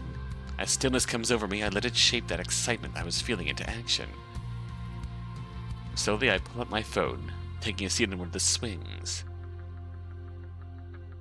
Open my inbox, glancing through the names at the top. My parents, my supervisor, Altha, other volunteers. I scroll and scroll until I finally find the names I'm looking for. Hannah, Izzy. At least the four of us. Running to Quinn like I did already seems too good to be true. The idea of reaching out to the others as well, it just feels like pushing my luck. But hey, maybe it's time I push myself again. Mustering my confidence, I tap onto Hannah's name and open our long, dead conversation history. I force myself not to look at whatever our last few messages said. Don't want to know or remember right now. Instead, I focus on writing something new. Hey Hannah, it's Summer. I pause. Should I add my last name? No, she'll know. Now, this is out of nowhere, but I was hoping maybe I could see you if you're on Florel sometime soon. A part of me is tempted to just spill my guts out, telling her all about how I've regretted the way we drifted out of touch.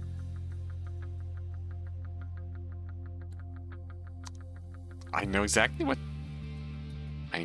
what you're thinking of, snowy days. Still in my memory. But I know better than to do that. It's easy to overwhelm Hannah, especially when she's not expecting something, so I just keep my message brief. I miss you. Is it too much to say that? Maybe. Maybe not. I won't let it stop me. Before I can lose my nerve, I send the message. And I copy it over and send something similar to Izzy. And I feel like throwing my phone as far away from myself as possible to avoid staring at it constantly for the next however long until they respond. Instead, I make the much more rational decision of returning my phone to my pocket and resuming my journey home. Several times I check it, certain that I felt the buzz of response, but each time it's just my imagination.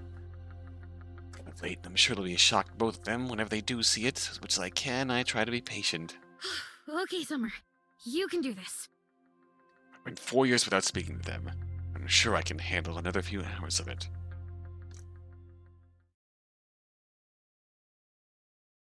I'm home. I kick off my shoes, leaving them near the growing pile of hiking boots, and follow the scent of butter cookies toward the living room. Hey, Sunshine. We were wondering what happened to you. Summer, come eat these before we finish them all ourselves. Ma came close.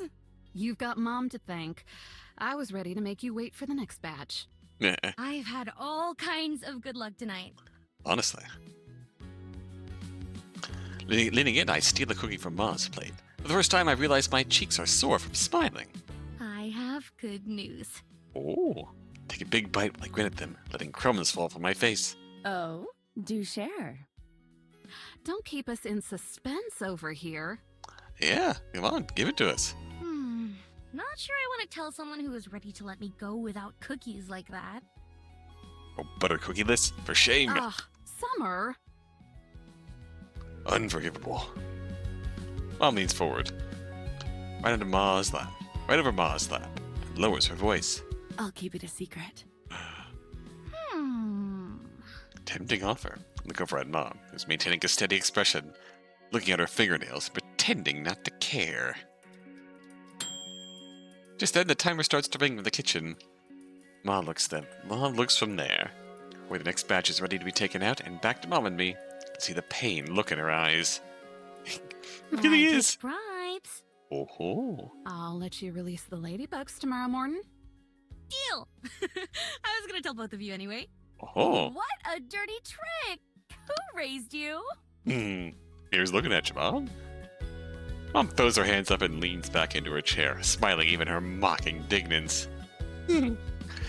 Ma shakes her head as she goes and slides the tray out of the oven, bringing each of us a hot, fresh cookie on her way back. This is adorable. Keeping things a secret together is fun to bribe Mom with sometimes, but, well, I really, really want to tell both of them. Open my mouth to talk, and then my mind goes blank completely. The air conditioner gets quieter as both Mom and Ma look at me expectantly, like even it's waiting to hear what I have to say. Aware of how my hair sticks to my neck and shoulders with sweat, and how my hands shake a little from the exertion. Just from the exertion. Clench them into fists and try again, but... Summer, are you all right? Mom places a hand on my knee. I shake my head, nodding, and I feel a hot tear down my cheek from the movement. Oh, no. Oh, why am I crying? I'm happy. I promise. It's good news. Honestly. I'll go get you a water.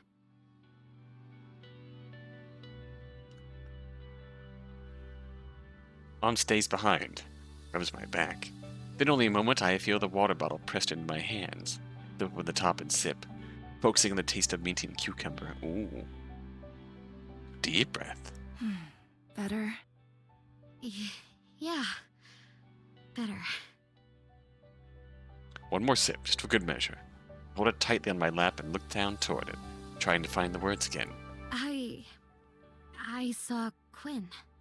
They were at the high school. That it was the floodgates. The ones I was looking for. Not more out of nowhere crying. It's not a long story, but I find myself caught up in the details. Leaving my jacket behind, the little robot, the odd way it spoke and floated about, unlike any robot I've ever seen. Seeing Quinn. Worrying the whole time about what I was saying. If they were happy to see me, the relief of that hug we shared, the promise of seeing each other again tomorrow. I don't know what we're gonna even do together. I don't even know if I should plan anything or just show up. Mom lets out a slow sigh, her brows knitting together the same way they do when a plant is struggling in the greenhouse, or a recipe turns out wrong. It doesn't happen often. It's not that serious. Huh? Mom's face relaxes and she meets my gaze with a soft smile. Behind her, Ma grimaces. God, this is...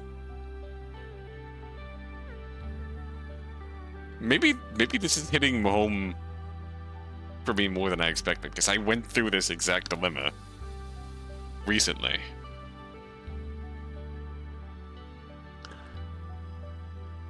A feeling of that it's been utterly so long since I've done something like this with someone I was friends with in life that it's like, what am I supposed to do? How am I supposed to function here? What am I supposed to do? What's gonna happen? Do I bring something? Do I pay here? Do I what? How? What is going to happen here? What do I do? How do I act? I'm just overthinking this, and Mom's right. I think she's trying to say that Quinn is your friend, right? Don't overthink it.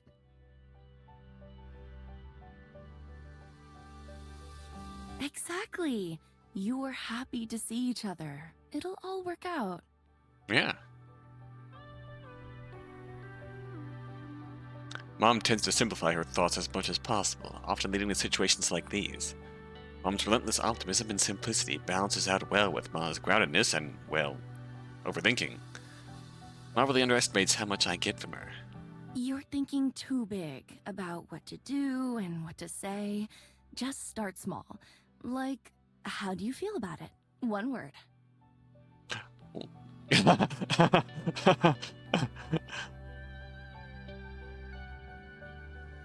Oh, these save slots are really cute. They're like little ID cards or visitor badges. I also just realized we got the soundtrack titles in here too. That's cool. Sort of nervous, maybe a little excited, but like not too much. Sort of nervous and maybe a little excited, but not like too much. That's... what is it? 12 too many? Fancy? Anxious? Yeah, antsy and anxious. Still too many words, but this time I smile at the situation. Mom ruffles my hair a bit. Close enough for me. I understand some, but, well, you're a good kid, Summer. You're one of the funniest, brightest young ladies this side of the universe. I'm sure Quinn will remember that if they've somehow managed to forget after all this time.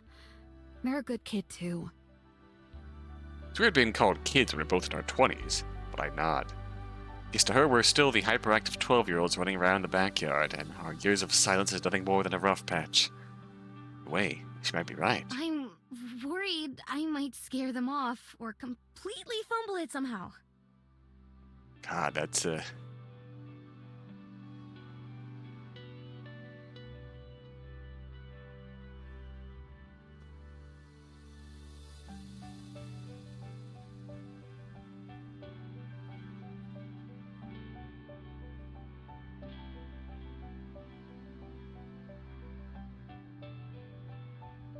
But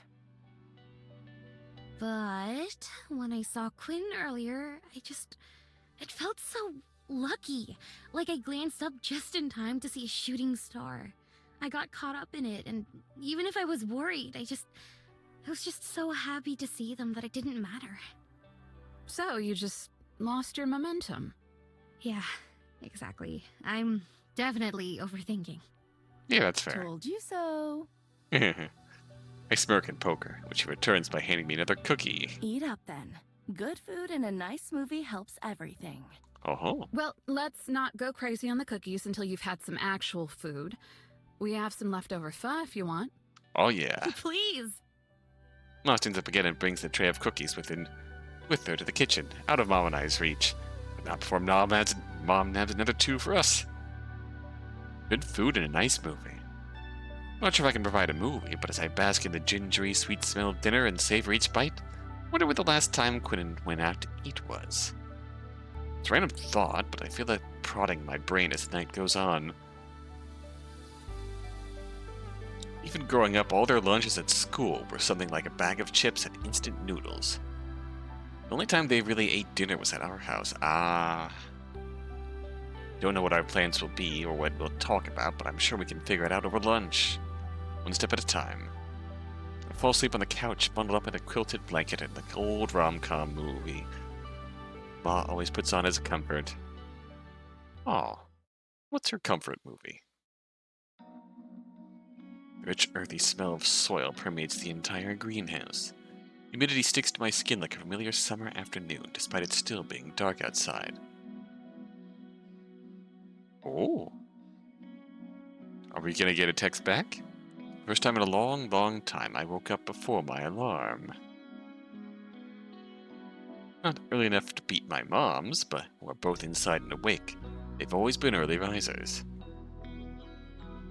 Persistent buzz of anticipation for the coming day kept me from sleeping in. There's so many questions I want to ask Quinn when I see them, and there's so many more. I wonder if I even should. Plus, there's a lingering nerves that came from messaging the other two. First thing I did when I opened my eyes this morning was check for a response, but there wasn't any. Not from either of them. At least the ladybugs are waiting for me. They've got a date with the cucumber plants, and it's up to me to play matchmaker. Good luck today, ladies. Knock 'em dead. Oh, is that why this is called Lady Friends? That's precious. Yeah, the greenhouse is really lovely. I'm loving this view in the night, in the early morning sky. Early morning right after the garden is watered is the ideal time for letting ladybugs out. They're more likely to stick around instead of flying away and leaving you behind. I spread open the mesh net that they're carried in, trying to coax them out onto the leaves. Come on. I know it's scary, but you gotta get out there. That's a mood. It's not like I'm really asking the girls to deal with something as scary as romance. I'm just taking them out to dinner. Our exceptionally rainy season has led to a lot of pests, so the ladybugs will help deal with them. I shake the bag and a handful of them tumble out, quickly righting themselves as they land. I reach in, letting a few crawl on my arm. I lead in closer, parking them right by their destination. Look, VIP service. Hey, it's your Uber here. They slowly start to make their way over to the plants. Some instantly take wing, flying off to other parts of the garden. As long as they stay in the area, it's good enough for me. Alright, now for the next group. Boarding pass number 2. I make my way slowly around the area, repeating what I just did over and over. The sun starts to rise, and I take my time, grounding myself in the moment. The cold stone floor under my bare feet, the tickling of ladybugs crawling up my arm. The pause helps me feel like I can face the day. When I finish releasing all the bugs, I wander around the greenhouse like a moth, moving from lamp to lamp. Oh! Hi, Ma! While I'm pacing, the door slides open and Ma pokes her head in. Some. You ever coming downstairs? Soon. Why? There's pancakes and a surprise. Pancakes? What's the surprise? It wouldn't be a surprise if I told you. Now, get your butt down there. Ma shut the door again, leaving me on my own. Alright, surprise time. Don't even know what the surprise could be. Must be Ma's way of getting back at me for threatening to keep a secret from her. Before. Jeannie, hello! Happy New Year, how we doing? There's a lovely Yuri manga, Mai no Mushigurashi, about young farm workers which was obsessed with bugs. There were some ladybugs in that. Aww.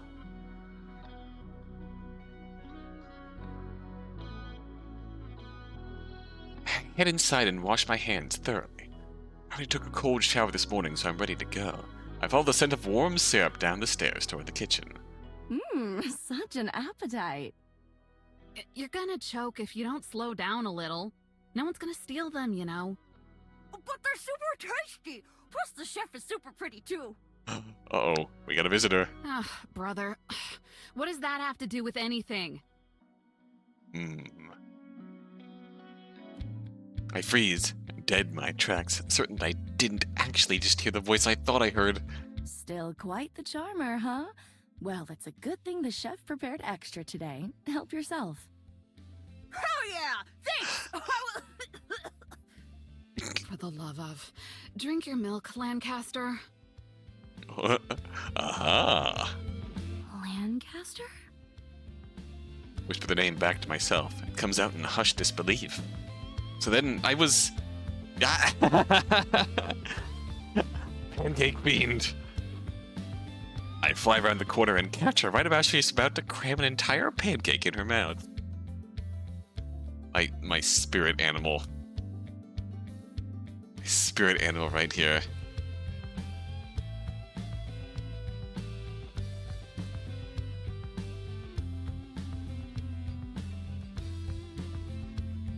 Hang on, I have to save this for posterity's sake.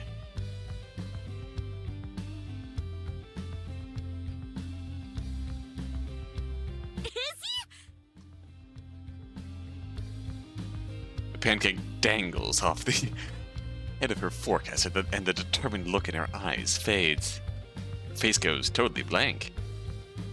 For long, excruciating seconds, we stare at each other, neither knowing what to do, how to react. Oh gosh, it's awkward. It's already awkward. Just burst in here like a maniac, screaming her name. If there were an official list of things you shouldn't do after not seeing someone for years, I'm certain this would be at the top of it. Hi, Summer?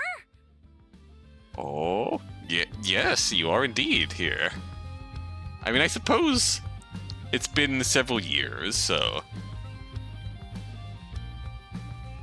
I could have just burst into your old friend's parents' house coming for breakfast. Leaving to her feet, her tall legs knock her chair to the floor. By the time I realize what's happening, she's already charging straight for me, arms spread wide. Summer! Oh! I brace myself for a tackle and a hug, but Izzy goes one step beyond and scoops me off my feet, twirling me around and around. Power move. I respect that.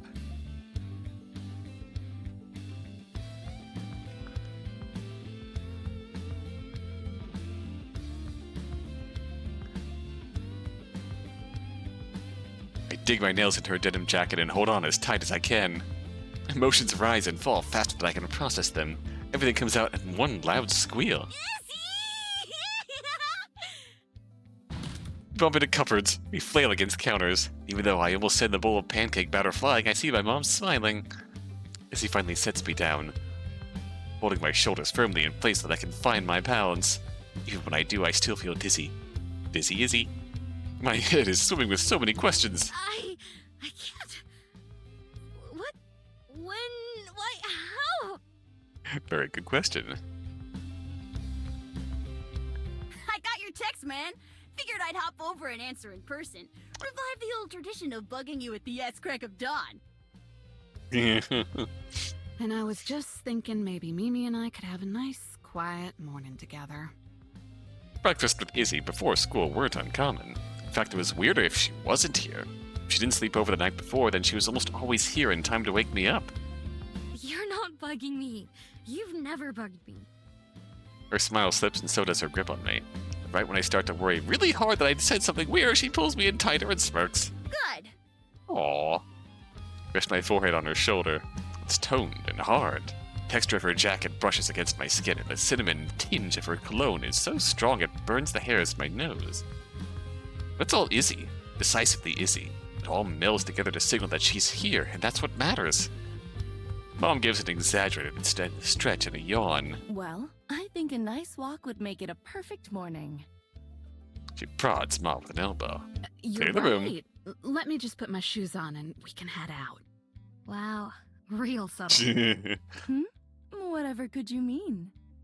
I just laugh. I do appreciate my parents giving us some alone time to catch up. Ma waves from the other room, linking arms with Mom. With her free hand, she wags a finger at Izzy. Lancaster, What's up? don't break anything. This was a common occurrence in high school, was it? You've got my word, Mrs. N. I won't break anything I can't fix. That's the spirit. Ma grimaces, but shrugs. At least I know you're good for it. Oh. It was nice seeing you again, sweetie. And let your parents know we said thank you for all their hard work getting the power back on during that nasty storm. Oh? Count on it. Oh, and expect a gift basket soon. All right, let's get out of their hair now. Oh. Mom sprinkles us a wave as they disappear around the corner. The door shuts, and the wind chimes on the porch sing their gentle song. Alone in the quiet of the kitchen, I just look at her, taking in all the details. What? Something on my face? Actually, yeah. Across the bridge of her nose and cheeks are glittering specks of purple and blue. Looking like something between confetti and freckles. It's looking pretty colorful. She rubs her nose. Yeah, that's what happens with dark energy. Got him on my arms, too. Dark energy? Well. With a flex of her biceps bulge under her sleeve. She gestures a few times, so I give it a quick squeeze. Solid. Impressive, man. Still working the farm, huh? Of course I am. What else would I be getting up to?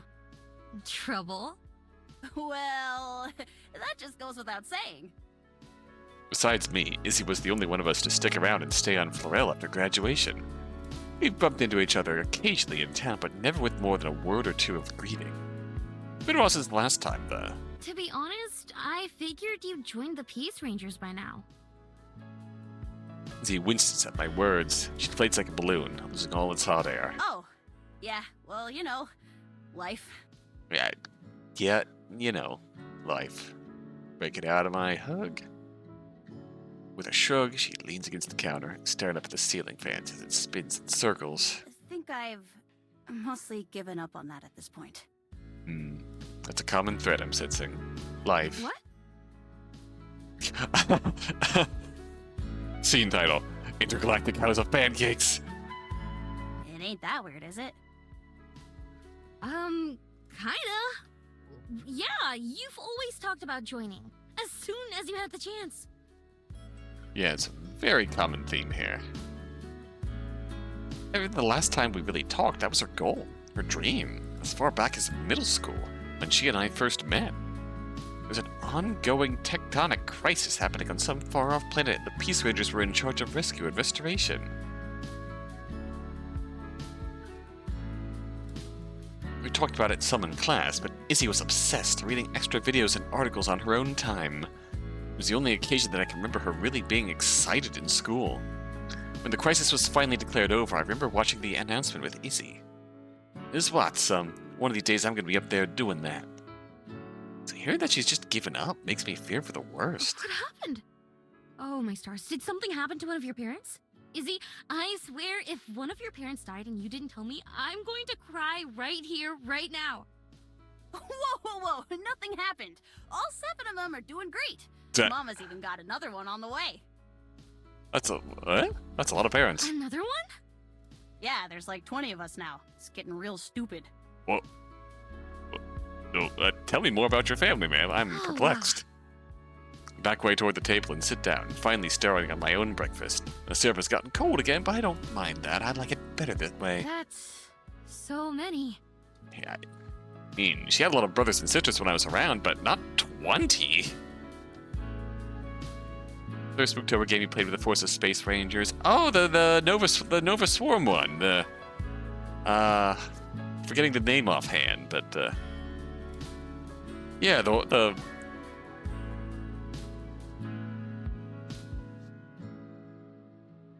yeah, involved the Nova Swarm. The name of the game is blanking on me right now, but that was precisely the one. Space Rangers fighting like the parasitic shrooms.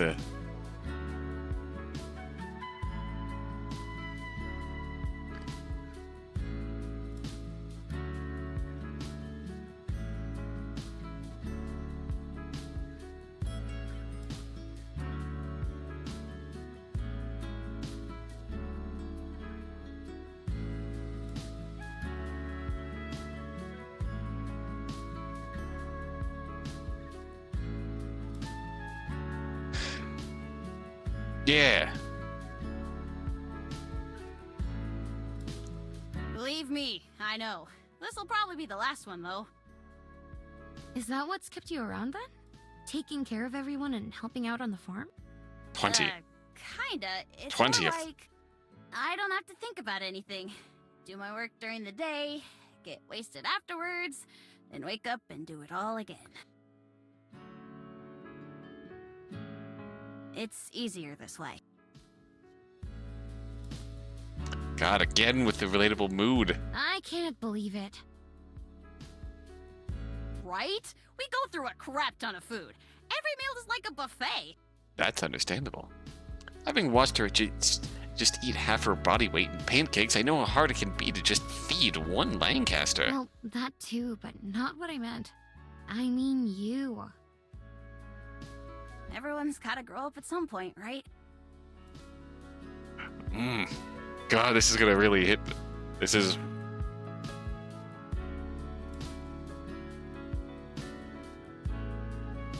Yeah, they're really hitting the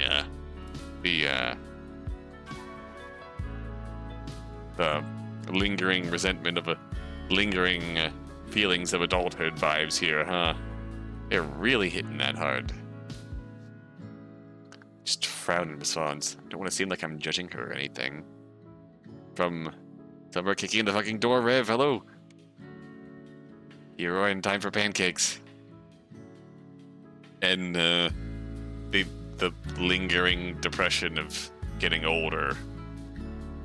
Realizing life is passing you by and settling into the vibes of settling into the mundane day-to-day routine because it's safe. Just that. I love to delicious pancakes and depression. Yes, mood. Indeed. This scene is also called Intergalactic House of Pancakes, which I love so much.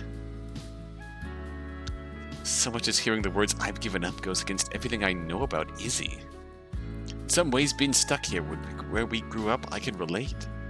At least she had something else to fall back on with her family's DE farm.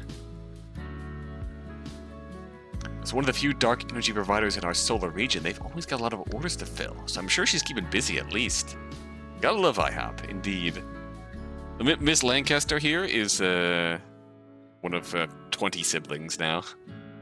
Just like me, always busy without doing much. Shake of her head, Izzy gets back on track. Enough about my boring life. What's going on with your boring life? Oh, you know. I giggle. It's like she read my mind. Quickly cram the rest of my meal into my mouth and add my plate to the already impressive stack. Help me with the dishes while I tell you? She shoves one more pancake in her mouth and fills up her sleeves. I scrub, you load. Oh yeah. Ramble on for a while about the past few days and my recent work for Cece. At the same time, we work together to deal with the dishes, which also include last night's cookie-making bowls. Like always, the two of us make a pretty efficient team, at least at first. Uh-oh. Izzy starts to go faster and faster, the slippery ceramic coating coming dangerously closer to falling out of her hands more than once. Turbo speed! Maybe don't. Slow down, slow down. Oh, nope. Yeah, there it goes. Shards of ceramic whiz past my face as Izzy is left just holding a soapy sponge. You need to stop scrubbing so hard. But the gunk, it doesn't want to come off. Bends down and picks up some of the larger pieces of broken plate. You know what? I'm just gonna take these home. Glue them back together. But That's really not... Miss Fix-It here. She will fix it. I promised her. I've got a moral obligation to make good on it now. She's changed in some ways, but Izzy has still managed to hold on to her convictions. Okay, well, we can deal with that later. For now, how about you do the loading instead? She glances at me, then the dishwasher. No! I gotta prove I can do this now too! Oh no. She's stubborn, and her stubbornness. I grab her shoulders, then gently rotate us until our spots have been reversed. Oh man. Thank you. Doesn't take long to get back into the swing of it. Soon enough, my shriveled hands are passing along a freshly rinsed plate every couple of minutes. As he stacks them on top of each other in the dishwasher, creating one big pile instead of rows. At least she's trying. I gently correct the mistake, trying to make it obvious what I'm doing. So, you haven't heard back from Hanners yet, huh? Nope. I'm trying not to think about it too much. I hope she just hasn't seen it or something, not that she's ignoring me. It's Hanners. She'd never shirk off a message from you. How can you be so sure? She snorts as I hand her the next plate. Trust me, I'm sure. Oh? If it makes you feel any better, she always answers my texts. Somehow it doesn't. You two still text? More than just birthday messages? Even I've gotten a few of those at least. Sure. Every once in a while. That's fair. What does she say? Izzy, go to bed. You're drunk. Ah, that explains it. Drunk texting. Not sure if that counts or not, but either way, what? Why does she drunk text Hannah and not me? I wouldn't drunk text my friends. I feel left out now. My point is, don't worry too much about it. She probably just doesn't have any service right now or something. But if I know Hanners, she'll get back to you ASAP. Oh, is she traveling? I hope so. Now, Quinn is a whole other thing. The fact that you even managed to bump into them at all is wild. Izzy grabs the next plate before I can even let go of it, then locks eyes with me. She holds one side, and I hold the other, Standoff. You don't think they would have gone off-world again without saying hi to us, do you? It's a fair question, but not one I would have expected. Maybe just one that I didn't want to think about. They promised not to, but I am a little worried. Did just kind of ghost. Yeah. If there were ever a good time to do it, I guess it would have been after what happened. Oh? Yeah. I finally let go of the plate. Izzy's hand falls to her side as she gazes out the window. I never stopped. Huh? Stopped what? Hoping, I mean. I always believed I'd see them again, you know? Even if it was when we were old and wrinkly. So what we learned from Summer reflecting before we officially talked to Quinn is that, yeah, we got the vague impression that something happened. Because the way she described it, the last night she saw them, they were sleeping on her floor. Then she was woken up in the middle of the night with them in the doorway, leaving. When will I see you again? I'm not coming back. And then 5 years pass. So, based on that description, it makes sense that something happened that prompted Quinn to up and cut and leave and not come back. Sometimes I'd even daydream about it. This All is of you guys, still really. melancholic. Tries to play it off with a chuckle, but her tense shoulders and sharp breaths give away how difficult talking about this is for her. Izzy has never had a filter. Lay between the words in her head and the words coming out of her mouth has been non-existent as far back as I can remember. You don't eat well either, bad fam. Yes, that's exactly what I thought, Lilac. The bad family life, trying to hide it. Only time they ever got proper dinners was at Summer's place.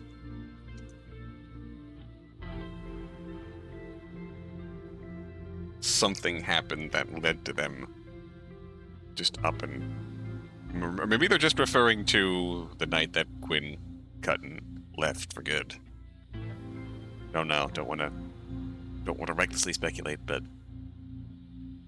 they're definitely reflecting on Quinn leaving. It's a core All those thought. years of the four of us being so tight and always being together. Then it just stopped. Isn't that crazy? I nod. I know exactly what she means, of course. Even after Hannah and Quinn left, Izzy and I still tried to hang out together a couple of times. Somehow, it just didn't work. It's like Izzy couldn't look me in the eye anymore. Thought maybe I just need to give her some space, a little while apart to help bandage over the lingering awkwardness. No, that without me really realizing it, a little while turned into a long time, and life moved on. I couldn't believe it either. Especially not when we were still so close by. I've just been here this whole time. I know you were. Are. If we've both been feeling like this, then I wish we would have just said so sooner. All that time we could have spent differently. I was going to. Tomorrow. Definitely tomorrow. Yep. And tomorrow would come and I just... freeze.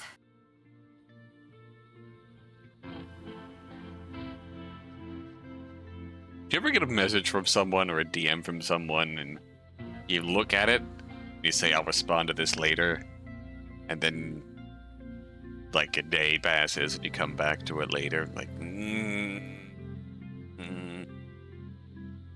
if I respond to this now, is that weird? And then do you pass on responding to it because it'll be weird? You look at it again next day, that'd really be weird, and then 2 months pass and there's just an unresponded DM in your inbox, and you're just, wow, I'm terrible at communicating. Dishes have long been abandoned. Sitting back down on the counter, I put a hand on her arm. I get you. Me too. I kept thinking that I just didn't do enough. That maybe if I tried harder, things would have been different. Yeah, man, that was the problem. You were the one who worked so freaking hard on Quinn's party. Oh? And when I went and messed things up, you were the one I let down. That explains why Izzy felt so awkward after the fact. The way she says it, the way her face falls, suddenly I understand something. Izzy, you don't think what happened was your fault, right? Come on, Sum. Don't act like you don't. I saw how pissed you were that day. I wasn't... That wasn't... Of course I was upset. It wasn't anyone's fault. It was just us being dumb kids. Dumb kids who let this go on too long. Oh? Yeah, well, I definitely didn't help things. And since then, it's like time has been standing still. Like I've been running in place. And we feel that. You ever feel that way? Constantly. We're having a serious talk, but it's hard not to crack a smile. Look at her. Getting so worked up over nearly the exact same thing as me. All these years and the exact same worries and anxieties were swimming around in her head, too. Right across town. Yeah. Yeah, I do. More than you know. Well, I'm sick of it. I want to move on with my life. I want to do things. She turns around, tears swelling up in her eyes, and through the frustration and hurt, she still manages to flash me a big grin. And I guess what I really want is to just see my friends again. Me too. Pulling her into a tight hug, I try to squeeze out all the bad feelings. The two of us hang out for a while longer, till it's time for me to get ready to meet up with Quinn. In a lot of ways, the two of us have had similar arcs since we last saw each other. We both just fell into the easiest life path, sticking with what we've been doing since we were young. I feel bad for thinking it. It's kind of comforting to know that I'm not alone in that regard. Surprised that I was to find out she's still around. I can totally understand her reasons. Before Izzy leaves, we solemnly pledge to see each other again soon. But it's here, the Lancaster compound, or somewhere else entirely. I see her off with a wave, when she returns until she's out of sight. Heart feeling full? I turn around to shut the door behind me, only to find my parents waiting for me in the kitchen. They're crowded around the dining table like gossiping girls in the cafeteria. So, tell me everything. So, how'd it go? Yeah. Oh, well, you know. Don't make me break out the ladybugs again, girl. Honestly. Alright, it went really good. Turns out Izzy never left Floral either. She told me all about her parents and siblings. She's got another one on the way. Another parent or another sibling? Sibling this time. Izzy was talking about how crazy it is over there with so many of them around. Stars, I'm getting a headache just thinking about it. We had our hands full just with you. Hey. They have more people to help watch over the little ones, though. More parents, more siblings. So much more. I'm really curious to see how that family dynamic actually works. Still, it was busy enough the last few times I went there. Can't imagine what it's like now. Need to see all the You'll Lancasters. just have to go see it for yourself. It's funny living so funny. Her surname being Lancaster is makes me chuckle because I could feel like for going to see the Lancaster compound, I could just go down the road to Lancaster County, and I'm just there. Yeah, I might. She would have stayed longer, but I had to go get ready to see Quinn. Wait, I need to go get ready to see Quinn. Yes, you do. My one brain cell activating. I dart past my folks, rushing up the stairs. My turn with the brain cell bombs. Everything has been happening so fast these past couple days, I feel like I can barely keep up. Despite my messed up sleep, I'm not really tired, just a little overwhelmed. Wouldn't have it any other way, though. As I'm all set, I give both my moms a goodbye hug and kiss the cheek, and then I'm out the door. Alright. How is this gonna go? Dapple. Wait for Quinn on the main street to Willowmere. The street is nothing if not two very important things. In the shade and home to one of Quinn's favorite food trucks. One burger with extra pickles. And for me, how about, mixed vegetable wrap? Sure thing. Oh, Case, the best chef this side of Willowmere, gets to work on our orders. I lean on the food truck's counter and fiddle with one of the pens they keep for customers to draw on the weekly art board. Oh, that's cute. As I wait, I glance at the masterpieces the others have already drawn on the side of the truck. Usual suspects make their appearance. Simple flowers and smiley faces, messages of inspiration, hearts and stars. My eye is drawn to a cute picture of a puppy, wagging its tail with the words, "I'm doggone happy to eat at Case's place." It's so cute. I smile back at the dog and decide to draw him a little meal as I wait. Hey, Summer, your order's done. Tell your Ma's thanks for the cucumbers for me. The pickles turned out great. Of Aw. course. Thanks, Case. Gave me a little wave and turned to a customer waiting in line, easily falling back into step with their routine. Always admired people like them, able to decide for a path in life and just go for it. Case was a school tutor for a bit when I was young, just biding time until their perfect food drug was complete. They could go off to follow their own dream. For them, their dream meant staying right here in Willowmere. Dream is just making good food and selling good food. Thought about it, asking them about it sometime, but it never seemed quite appropriate. Anyway, it's not like it matters. The smile on their face whenever they open up the truck says it all. In a way, I guess Quinn isn't all that different. Before they left, they had talked about their spaceship, about the repairs it was undergoing, and how they'd love to leave. At the time, they always said all together. Obviously, that never quite happened. Between Hannah needing to go right into school and Izzy taking up a ton more responsibilities at the farm and my radio show, we just never found the time. Glad they went for it in the end. Well, circumstances notwithstanding, they followed their dream. Like Hannah did by going to become a planetary engineer. Izzy always pushed them to. Like I've always wanted to. Didn't know how. You are early. Oh. Curiosity. Curiosity.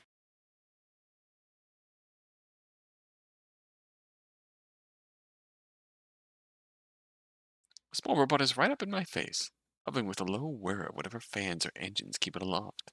Its face changes to an emote of confusion. Or is it me who is late? A predicament. Good question. No, you're not late. Where's Quinn?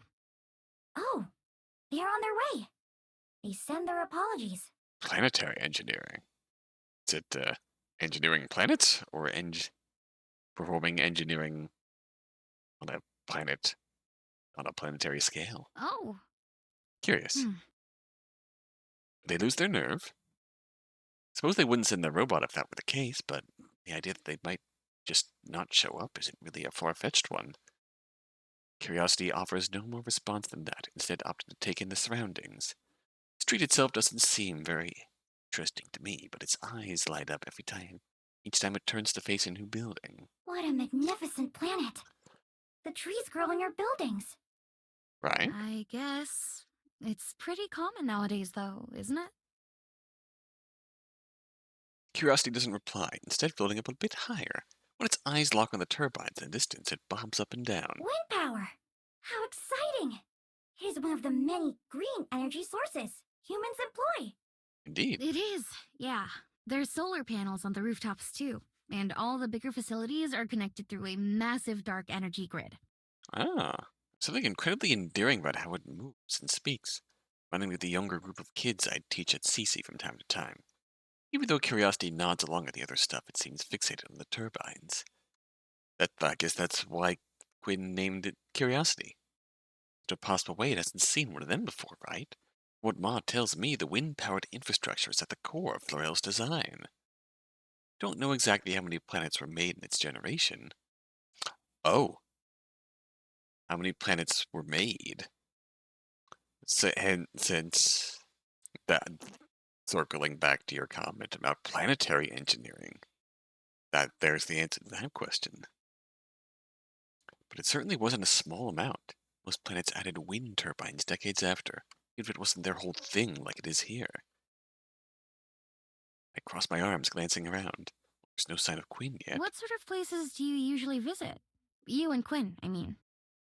Maybe this will be a good chance to get some talking points. Oh, would you like to read a record of our exploits as of Backup 8126, Gemini Sol 2, Sol Lunae?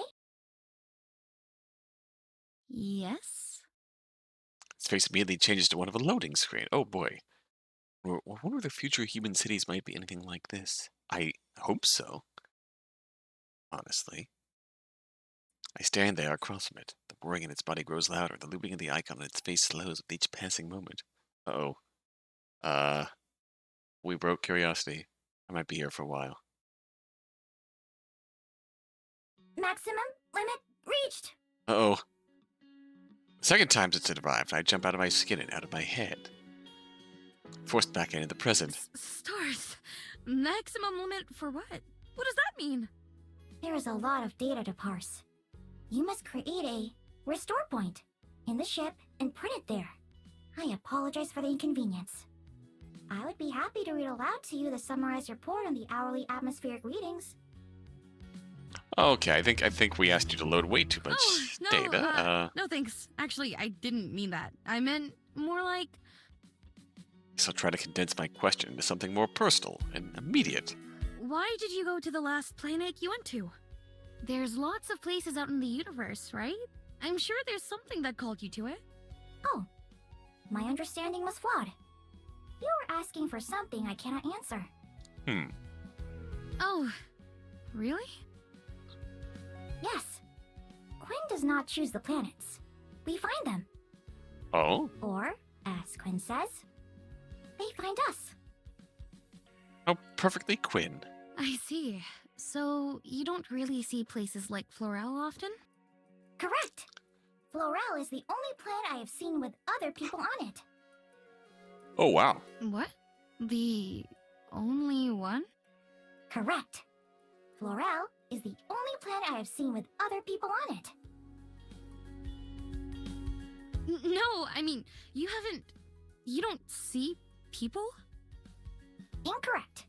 We cross paths with other travelers on space stations such as OPS, S-H, and the ISSL. An error in speech has been detected. I will adjust to emphasize planet from now on. Florel is the only planet I have... That makes a lot more sense. Thank you very much, Curiosity. Wave of relief washes over me. I knew Quinn wasn't really an extrovert, but the idea that they just haven't spoken to a human being in over 4 years was, well, it was believable, so it was worrying. I am glad that the circumstances of our encounter have once again changed, and I have been a help to you. Oh, Quinn is here. Wasn't even fully completed sentence before it whips past me, zipping toward the small shape in the distance. Quinn greets the robot with a smile and says something to us as they both approach before they catch my gaze and offer a timid wave. I wave back, gesturing to the small setup on the nearby windowsill for us to eat our lunch together. Thanks for waiting. Took me longer than I hoped to fill out the paperwork. Is that... A burger from Case. Extra pickles. It's not often they let their heart show so clearly on their sleeve, especially in public. But Quinn's eyes nearly sparkle with amazement. Hungry? I'm starving. Thanks. Score! Seems like some of our current cities are going to end up waterlogged in the next few centuries. Yes.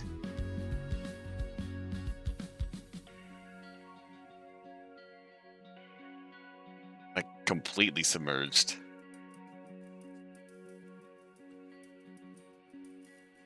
If only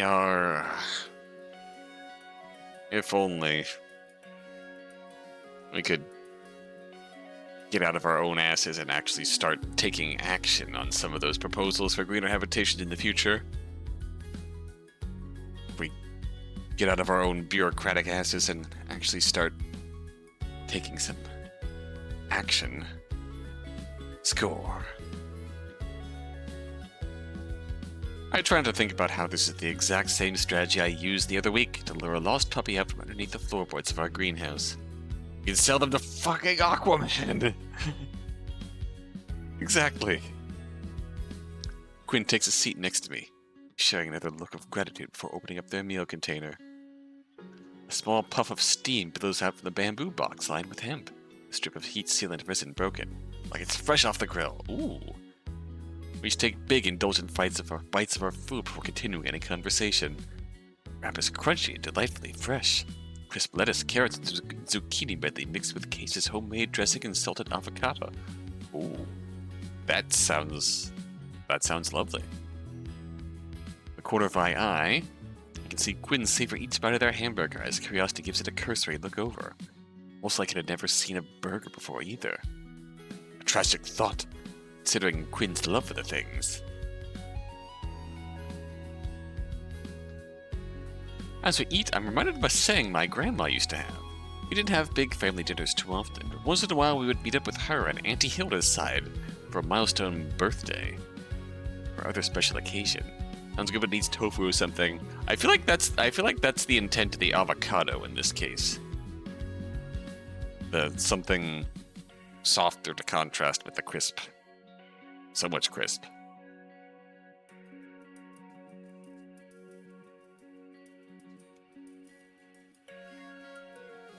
Middle of the meal, but some tofu would be good in it. Middle of the meal, while we all chewed away and filled our bellies and hearts with good food, she reminded us that a quiet table happens for one of two reasons. Either the food is good, or the company isn't. I bask in the comfort that right now, the food is extremely good. Last time I sat down with a friend like this was months ago. Even then, it was more of a circumstantial thing. Letha and I got caught up in the Makers Festival and ended up grabbing some food as I brought her home. Soon enough, our boxes are empty. I offer Quinn a napkin as I clean our space on the counter. Make sure to leave it nice and organized for the next person. Leave the food stand and walk off the side of the street, sticking to the shade. Curiosity lingers, behind a moment longer, staring at the wall of art on the side of the truck. Phew, that was good. It really was. I don't usually stop to eat out, so this was nice. Thanks again. Of course. Oh, wait, you don't? I figured you'd be eating all over the universe. No, not really. Kind of places you end up, I suppose. Making its way watching, or pretending to watch a butterfly lazily flutter before some bright brooms on a window.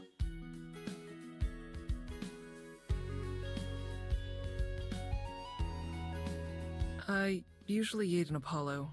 We don't really stop at any tourist destinations. Apollo's your ship, I take it? Tell me more. About... Your travels. I want to say anything, everything, all at once. Instead, I rein it in, wanting to put them on the spot if I can help it. Well, what do you eat? Did you start cooking since taking to the stars? Rations, baby. Quinn huffs a small laugh at that, shaking their head vigorously. Absolutely not. Unless you can't putting an egg in instant noodles. But there we go. Most rest stops have these meal kits. They come in an almost bag, almost box shape. You just add water and it'll cook through.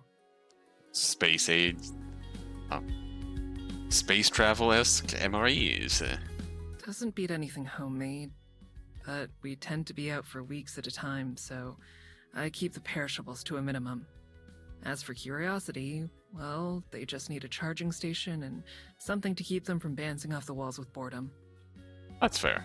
They speak easily and lightly about this, like it's second nature to them. I hold on to every word like I'll lose it if I don't. Even hearing them use they for curiosity lights a bulb in my head, changing my perception of the little robot from a tool to some sort of person. It's on me, really. Even now, out of the corner of my eye, I can see Curiosity struggle to wield a pen and draw their own name on the art. Aww! That's precious!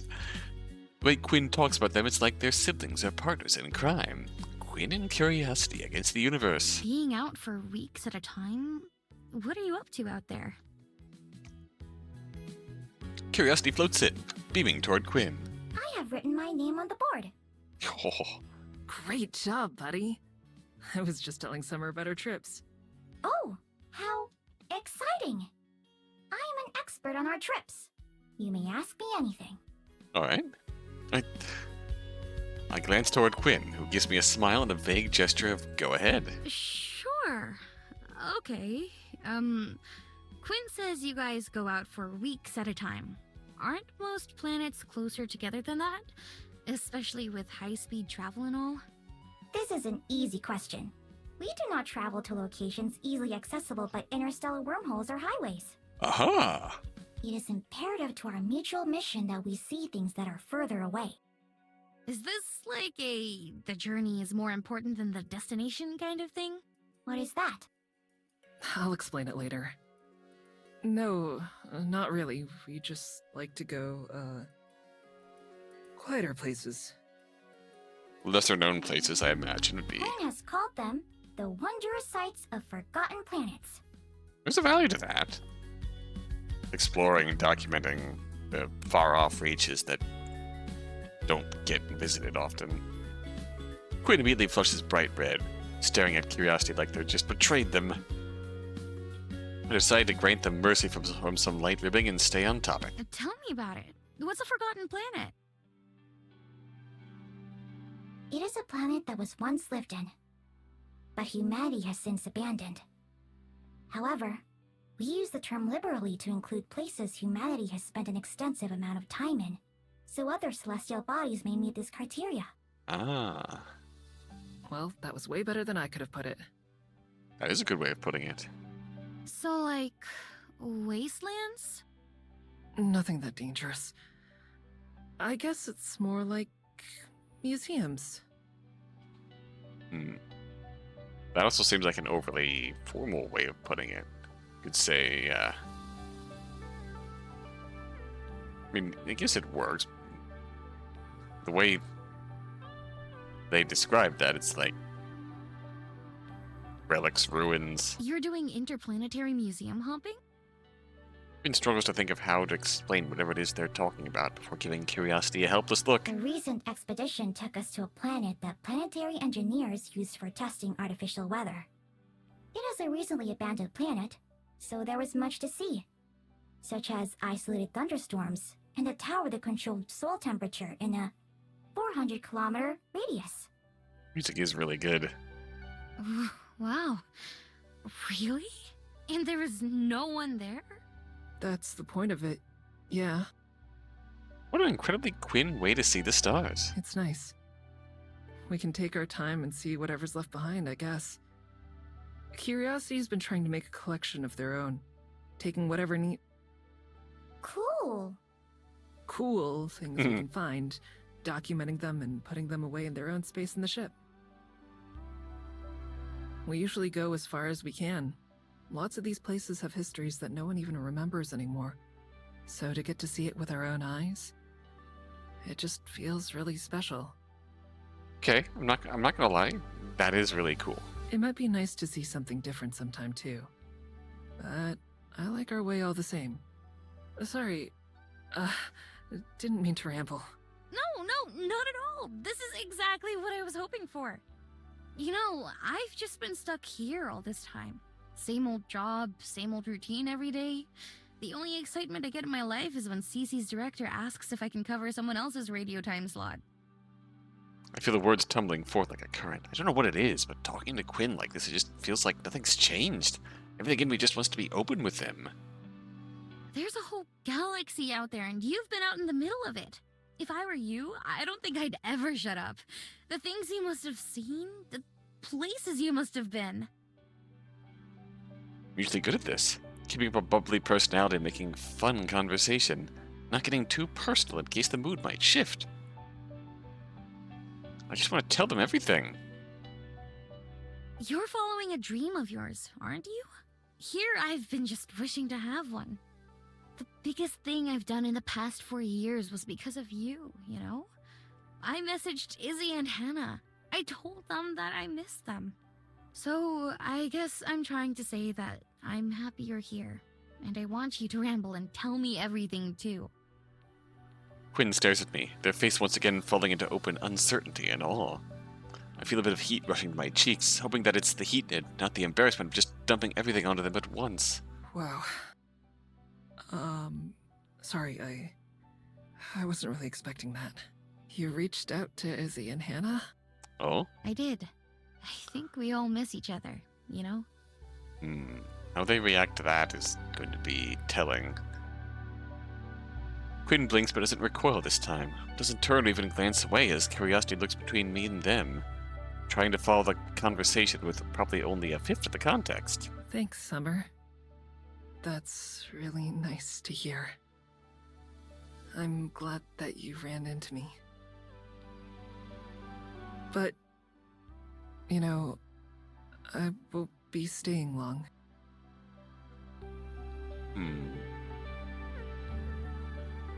Alyssa Park, voices Quinn.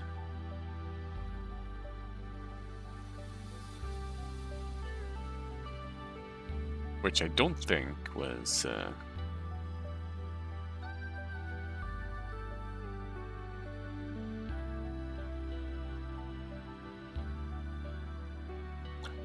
Haley! This is Haley! Yeah, Quinn is Haley.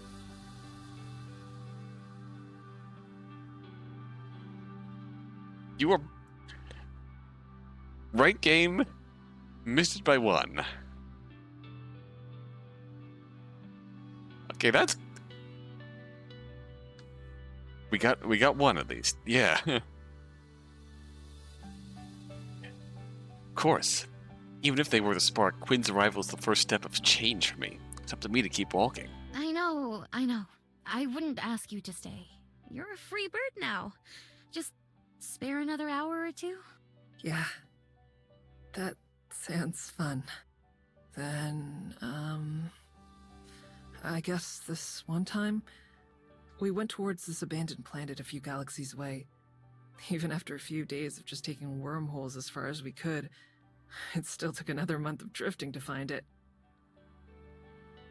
Two of us talk, and somehow we don't run out of things to say. It helps having curiosity there to fill in some of the silences.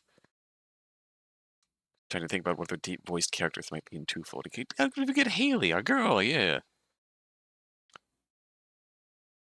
All too soon, we end up parting ways and they head back home. I didn't want to push things too much, so I didn't have to ask to make future plans with Quinn. I hope they can tell that I want to.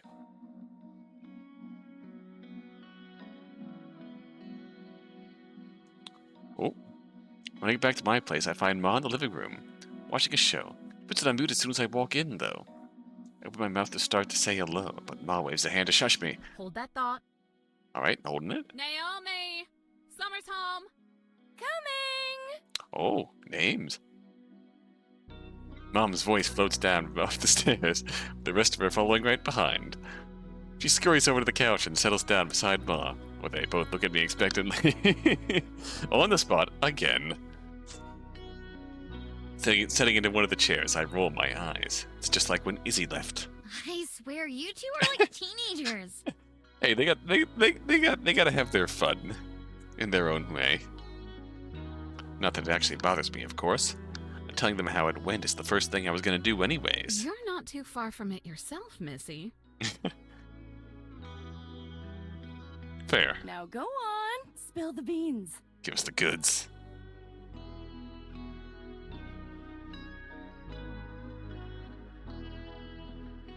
Wow, the snow was only supposed to start in the afternoon now. Give the recap of what Quinn and Curiosity have been up to. Don't go into quite as much detail as they did, but I try to remember all the highlights. When I finish, Mom pats the empty spot on the couch next to her, calling me over to sit by her and Ma. I do, leaning against Mom's side, and she ruffles my hair. Oh, sounds like it all worked out then. Mm-hmm. This was the best day I've had in a long time. First Izzy, then Quinn. There's only one thing that could make today even better. Idly, I slide my phone out of my pocket, having to contort myself to reach it without throwing off Mom's arm. When I check the screen, I almost drop it in shock. It's Hannah! I haven't checked my phone in hours, not since I was with Quinn. Hannah replied earlier today and I didn't even notice.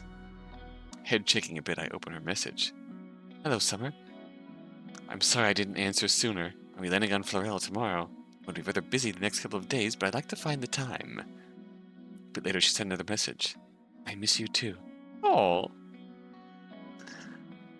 Of course, I shouldn't be surprised that she's already got her next couple of days planned out, even without the CosCon coming up. I suppose, which I'm sure she's heard about. Hannah's always been the type to schedule things way in advance. I won't let that stop me, though. I quickly type back a reply. Can I reach you at the station? I don't have time to put my phone away before I see Hannah start typing a reply. It will appear.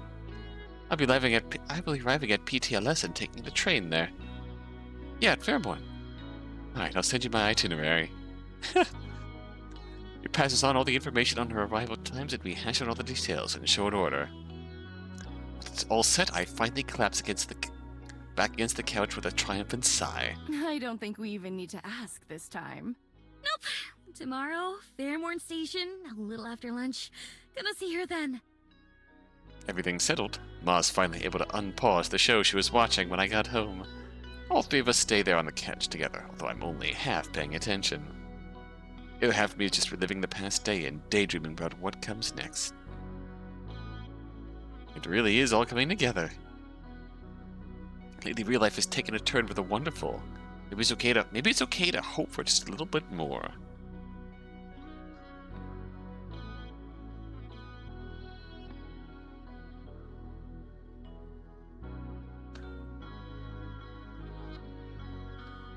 Aww.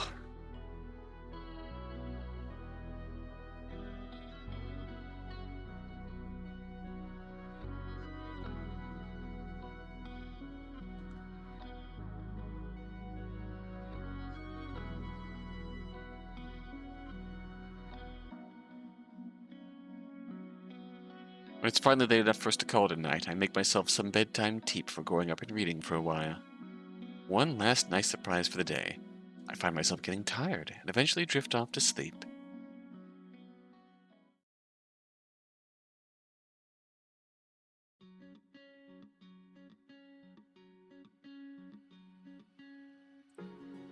Despite doing my best to sleep in, I wake up earlier than I'd like. I even skip my morning coffee and hope that'll let me fall back asleep. That doesn't seem to work. Oh, is this our first shot of Summer's room? It's cool. I've always been the kind of girl to schedule my doctor's appointments and everything else as early as possible because I hate waiting for the night time to roll around. Since there's nothing I can do about Hannah's schedule, I'm with the buzz with excitement around the house. Sitting in my bedroom, it's hard for me to stay focused on the game I'm trying to play. After messing up a jump that I know I'm capable of for the 5th time, I save and turn it off. Quinn and Izzy, there wasn't any time to be impatient. Now there's more than enough. I get so desperate. I even do some extra chores I've been putting off, like weeding the garden. Briefly likely I can see. Very likely at night, I think. We're showering and getting dressed, I'm reduced to spinning in circles in my desk chair for a while. Literally spinning. When it's late enough that I can convince myself I won't be too early, I burst out of my seat and hurry downstairs, stumbling a bit from dizziness. Off to meet Hannah? Yep. What's with the smirk? Nothing. I'm sure she'll be thrilled to see you. That's not a nothing smirk. That's a there's something I'm not telling you smirk. Oh no. You'll understand when you're older, sweetie. Oh? Hmm? I'm 23. Still a long way to go. Now scoot, don't keep Hannah waiting any longer. I'm probably gonna be waiting for her, but yeah, I'm off. See you, love you, bye! Oh, I barely said goodbye before I'm out the door and on my way to the local station. I'm going to CC after I meet with Hannah, so I bring my jacket just in case. Arriving right when the train does, I hop on and get whisked off toward Fairbourne Station. Even with the stops on along the way, I still arrive ahead of when Hannah should. It's the biggest station in Willowmere. Fairbourne is also the only one with a line that runs between here and the city of Petalstreak. She'll be on one of those. Of course, it's also the busiest station. What did she see? She knows something. She's not telling us.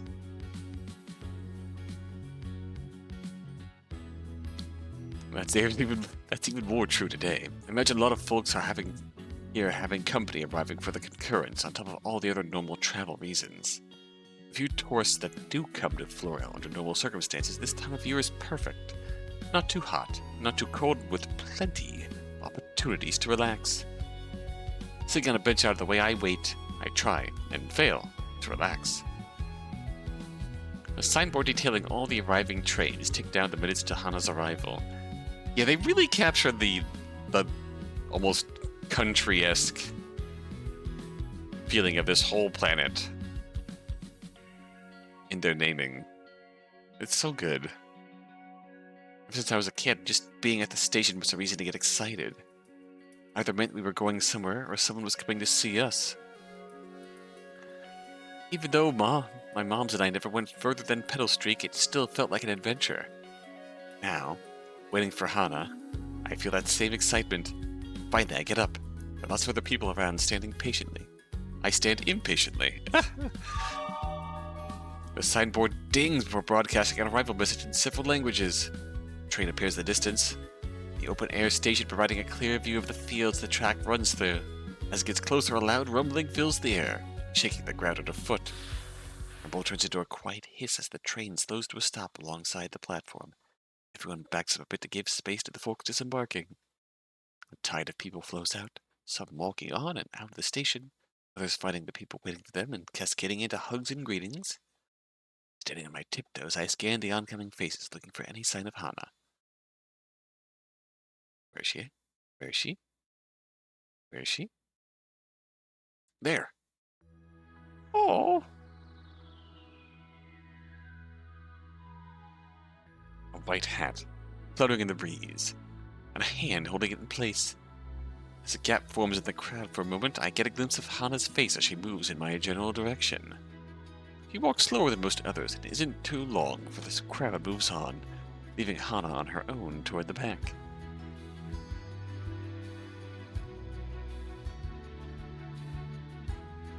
Very cute. Definitely matches her texting style. I dart towards her, waving. Hannah! Hannah! It takes her a moment to figure out who's yelling for her. I see her look around, just like I was a second ago. I hold my hand high overhead, calling her name again. As she finally sees me, she comes to a stop, her mouth falling open in a perfect "Oh!" Oh! I hurry toward her, dodging around the last two people in my way. Hana stands there. I do my best not to keep her waiting. Unlike when I ran into Quinn a few nights ago, this time I'm able to bring myself to a respectable stop. She quickly adjusts her bangs and repositions her hat before facing me with a bright smile. Summer, you're here. A tinge of red crosses her cheeks. You bet I am. Oh! I pull her into an embrace, being careful not to crash into her too hard. It doesn't stop me from wrapping my arms around her so tightly that her hat almost falls off again. Hana's always been the one I don't have to worry about hugging. Sometimes she's even huggier than I am. After a second's shock, I feel her squeeze me back. I missed you so much. Oh! The tremble in her voice that I've heard many times before. Let go of Hana, and she rubs one eye. Oh, this is Allison.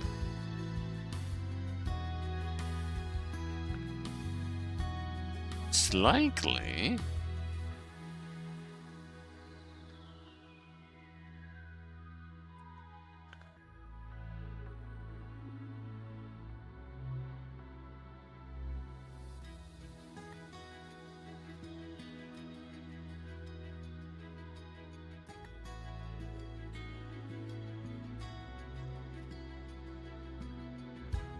No, and it's not. Away from Course Factory. Oh. No, don't cry. You're gonna make me cry too. I don't think I've never played Corpse Factory. I think I've seen some of it, but she half laughs, half sniffles. Too late. It's happy crying though.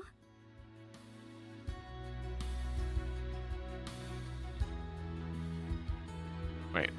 Oh, hi, Mark. Stupid Lord, hello. Thank you for the follow. How we doing? This evening. Good to see you. Hope you enjoy your stay. We are happy crying. Until I got off the train. We are very much happy crying right now. It is good times. Don't worry. I had my happy tears too. And I'm sure there'll be more. You haven't gotten the real summer waterworks yet. Honestly.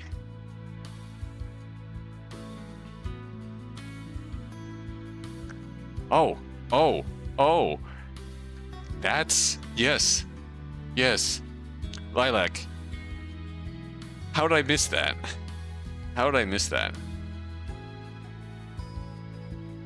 I can't believe I missed that.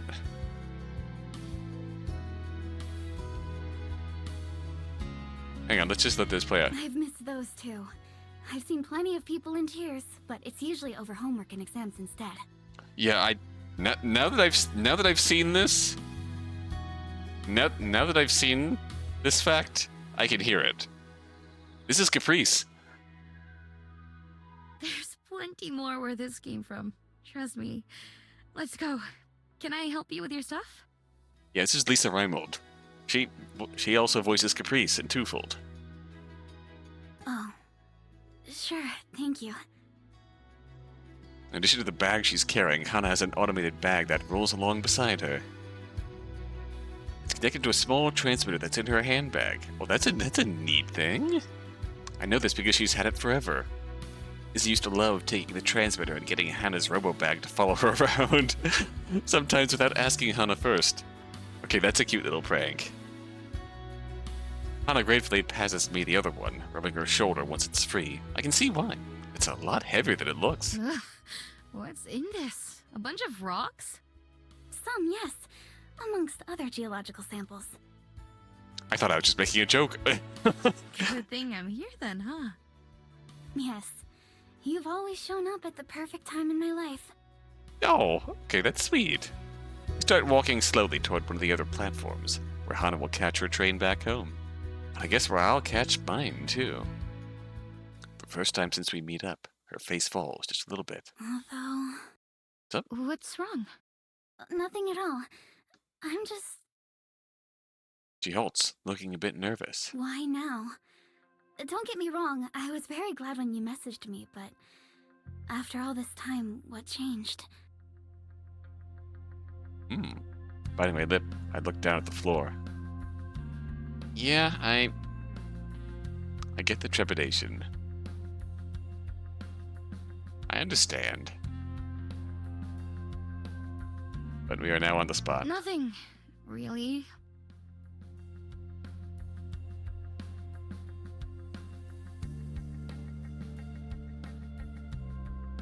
Not me, at least. I never stopped wanting to talk to you guys, or for things to be any different than they had been. But then, stuff happened, whether I liked it or not, and I didn't know how to deal with that. I guess I figured that whatever was going on had to be what everyone else wanted, too. Maybe that was just what growing up was like. It's normal to drift apart or go in different directions, I think. You know, I never cared that much about normal, though, but I figured it was just me. That if you or Quinn or Izzy wanted anything to do with me, then you'd tell me. And so if I didn't hear anything, that just meant it was on purpose. You all had your own lives to live and dreams to fulfill, and those didn't have to include me. I basically told myself I was okay with that. Only, I wasn't. I never was. But by the time I admitted that to myself, it felt like it was too late. I didn't even realize I was stuck going round in circles. Oh, that Not hurts. until the other day, when I ran into Quinn. Just out of nowhere. So I just told them how I was feeling. That I wanted to see them again. I was kind of surprised when they agreed to it. After that, I messaged you and Izzy too. Up until the minute you said yes to meeting up with me, I was ready for you to say no. Sorry it took me so long. Wiping an eye, Hana shakes her head. Don't be. I said you're always right on time, didn't I? To tell you the truth, I was feeling the same way, more or less.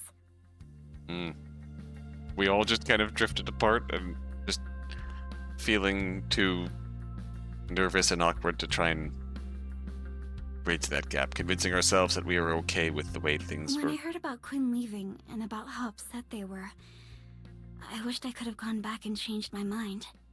The stupid exam I was studying for got rescheduled anyway. This also makes me think that the big Izzy Summer party incident was a farewell party for Quinn? I told myself it was just the kind of sacrifice that I'd have to get used to making. Having friends would just make it harder to find time for all the work I had to do. Then, after a year of living like that and being ready to drop out, I realized I couldn't keep being on my own the whole time. I started accepting some of my roommates' invitations to spend time together, and went to some study groups. So, you've made new other friends in your field? I've met a lot of very kind people that I'm happy to call friends. But Ah. I've still never met anyone else like you and Quinn and Izzy. No, I don't. Gently setting Hannah's bag of rocks on the ground, I give her a second, equally gentle hug. We're doing this a lot lately, but I don't care. For a moment, we blend in with everyone else waiting here at the station. With our joyous reunion. Come on. I guess we should go sit down, right? With a nod, Hannah follows me the rest of the way to one of the benches. The signboard, which couldn't get to Hannah's arrival fast enough earlier, is now racing toward her departure. It's 7.5 minutes away, to be exact. I want to hear about everything at some point, you know? School, friends, all of it. Of course. I'll tell you everything. What about you? How have you been? I've been alright. I've stayed here in Florel, mostly helping out Cece. I've got a radio show that I do every week, where I get to play music and talk about what's on my mind. Still never been off planet. Ah, okay, so it wasn't always Quartz Factory, so you must have been thinking of Caprice. Because of your mom? Oh? Yeah, she makes the best of it. She and Ma even went on a low-altitude trip a while ago. Her body is fine as long as she doesn't try to go past her atmosphere. Oh. Ma still won't leave the planet without her, but they both love it here on Florel, so it's not like that's a problem for them. Oh. I found that I like Florel a lot more after spending so much time away from it. It's nice to come back to. What about Talavi? Have you gone back there at all? Once for a class trip. It was nice to see, but even I was surprised that it didn't feel like home at all anymore. It's been a long time since you first moved to Florel. Longer than you even lived there, right? Yes, by about a year or two. When I was there, I was thinking about soil composition and atmospheric particles more than childhood memories. Do they have good dirt on Talavi? Not as good as on Florel. The soil is much less nutrient-rich compared to here, so the flora isn't as robust. However, it gave me an idea regarding the atmospheric interaction with Talavi's plants. In fact... Determined. Go off, girl. Oh? Whoa. Hopping to her feet, Hannah launched off into a spirited tangent that goes way over my head. The smile on my face as I nod along is genuine. Matches the passion that she clearly has for what she's explaining to me. Anyway, as I was saying, that's the third sample that I brought. There's one more which I intend to analyze over this weekend once I'm home. I don't understand, but I can tell you were spirited and knowledgeable, and we stand. Proud, enthusiastic science friend. Wait, I thought you were supposed to be on vacation, not doing homework. Oh, this isn't for school. It's for my own curiosity. In fact, I had to argue with customs just to be permitted to bring them home. Oh no. But I do also have homework. My capstone project. Oh. I've been working on it since I first enrolled. For that long? How huge is this thing? I know you haven't been putting it off. Capstone projects are fairly massive. It's something all graduating planetary engineers have to do. We need to complete a full design and specs and then submit it to one of the guilds. It doesn't have to get chosen to be made, but it has to be eligible. Like the equivalent of a thesis. If you're going for a doctorate. Something utterly massive and comprehensive that needs to be fully peer-reviewed and approved in order for you to be credentialed. Whoa, that's amazing. Seriously. Well, I haven't done it yet. And like I said, all of my classmates have to make one as well. That doesn't make it any less amazing. Just means your classmates are great too. That's true. Anyway, sorry to ramble like that. I'm sure you don't care about dirt and rocks. I do. Just maybe not quite as much. Don't apologize though. I like hearing about it. So, what's it like studying planetary engineering? As much fun as you hoped? You sound quite enthusiastic. Definitely. This next year, my final year, is going to be difficult. But I'm really grateful for all the experiences it's given me. I've been to many other planets that are much more interesting than Talavi by now. All for school trips, of course, so there's never been any time to really explore and learn about them as much as I'd like to. But even a few days or a week teaches me plenty. I'm glad I got to see so much while I still can. Oh. Before I can answer, the station starts to shake. At first I think it's a train arriving, but there aren't any in sight. Then I realize what's happening. I step forward and put a hand on Hannah's shoulder to help her keep her balance. Is this an earthquake? I didn't think Florel... Not an earthquake. You might want to cover your ears. The second the words leave my mouth, the celestial noise starts up. That's got me intriguing. This is my first time being out in public when it happens, so I'm fascinated by others' reaction. A few people stop and cover their ears, while others carry on like nothing is happening at all. Oh, me too. I love her shocked reactions. You can definitely tell who's arriving from somewhere other than Florel, because most of these folks look around in confusion. And there are some people, like Hannah, who simply stop and listen. When it ends a few seconds later, she steps away from me, looking even more excited than when she was talking about dirt. What was that? I think this might be the first time Hannah's ever asked me that question, instead of the other way around. We've been calling it celestial noise. It happens almost every day. Kind of annoying, if you ask me. I can't wait to learn more about it. It must be related to the cosmic concurrence, right? I've been checking the observation department's board every day for updates, but I hadn't read anything about this. The metamorphic girl. Oh, that's all. Well, it's definitely been happening for at least a month now. Oh, the cosmic noise, did he? Must mention how frequently I complain about it, but hold myself back. Hannah seems really impressed by it, just like I was at the park a couple days ago. No need for me to spoil that. I hope so. I've been looking forward to the concurrence for weeks. I made sure I'd be home in time to see it. Not much longer to wait. I can't believe it's tomorrow. Oh, it is tomorrow. Signboard near us plays its jingle and arrival message, directing both my and Hannah's attention to it. At the same time, the train that Hannah's waiting for comes into view. I feel disappointed at the sight of it. Guess this is it for today, huh? Yes, but just for today. I'd like to see you again, if that's alright with you. Yes, absolutely yes. All right. I was trying to think of a way to ask you that. It's settled then. I'm glad you came to meet me here. Both of us have to wait a second before saying anything else, as the train comes to a noisy stop beside us. Doors open, and Hannah lifts her bag, automated luggage rolling along behind her.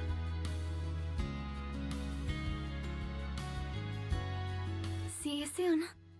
Definitely. See ya.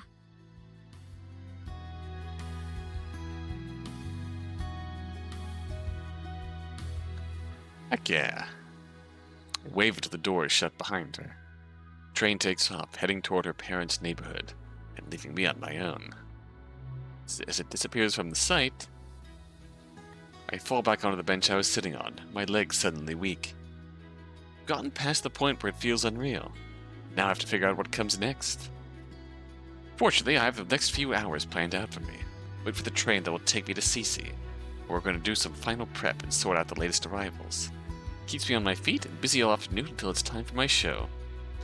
After one last debriefing before the big day, I say goodbye to everyone else and head up to the radio room. Let's see, 1 on 3 hours. It says the demo is 2 to 4. So I wonder if we'll actually get to see the concurrence. Reaching the top of Cece, the doors slide open with a pleasant ding. This is almost as high up as it goes. The only stop above this one is access to the clock tower. I step into the radio room, my home away from home. There's an organized, familiar chaos to it all. Stacks of recordings that are older than any of us cover the tables and shelves. To play it, you need equipment that's hard to find even on Florel. I'll bet most planets don't have the capability at all. Near the front, there's a desk that's perpetually covered in papers, which are perpetually covered in coffee stains. Papers and stains themselves cycle out as Manny, the radio program's director, gets through them, but they always manage to get replaced. Looks like I'm too late to catch Manny himself today, but he's left the lights on for me. Before I get set up at the radio, I grab the watering can that we keep in the corner and take care of all the plants. This room gets a lot of natural light, so we have extra plants to take advantage of it.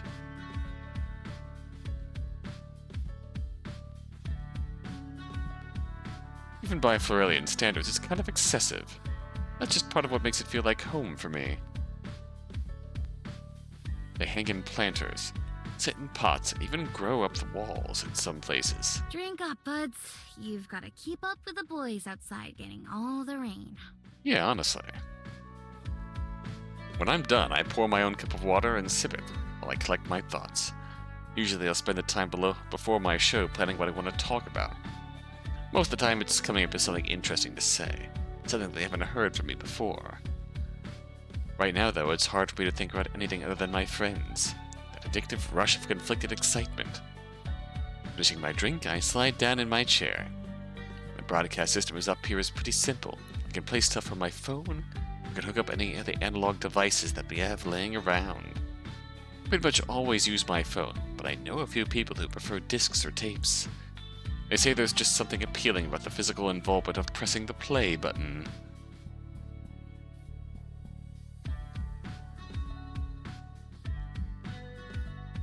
There are about 4 or 5 of us at any given time who do radio shows.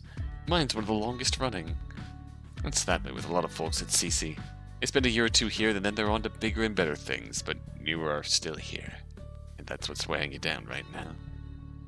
Not me, though. I'll probably still be here when I'm 40. As far as futures on Florel go, that idea doesn't bother me much. When everything's set up and ready to go, I center myself with a deep breath in front of the microphone before I hold down the broadcast button. I feel jittery in a way that I haven't since I first started my show a couple of years ago. Hey there, Willowmere. It's me, Summer. It's been... oh, boy, it's been a crazy few days since the last time I was here. A lot of stuff that I never thought would happen happened, and now I'm still trying to figure it all out. It do very much bother her. Have you ever really wanted something, and then once you have it, you don't know what to do with it?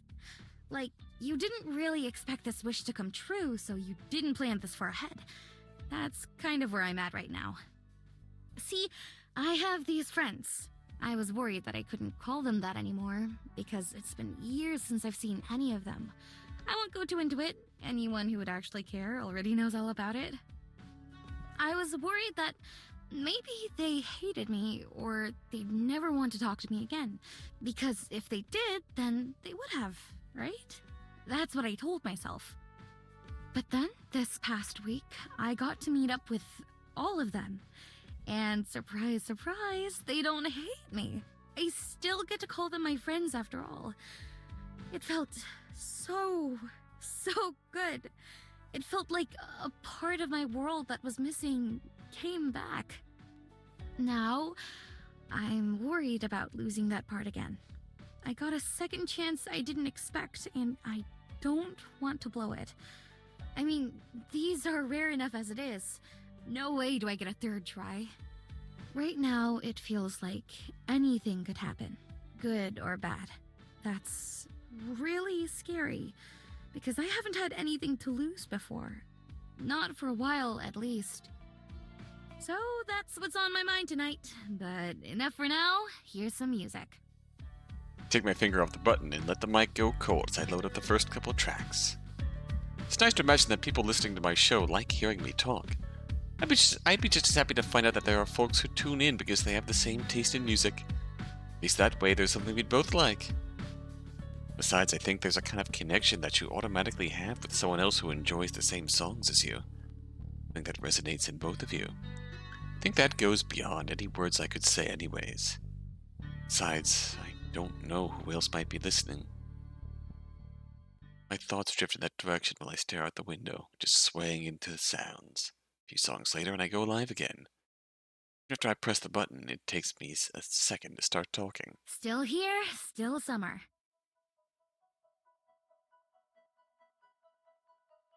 Aw, that's a...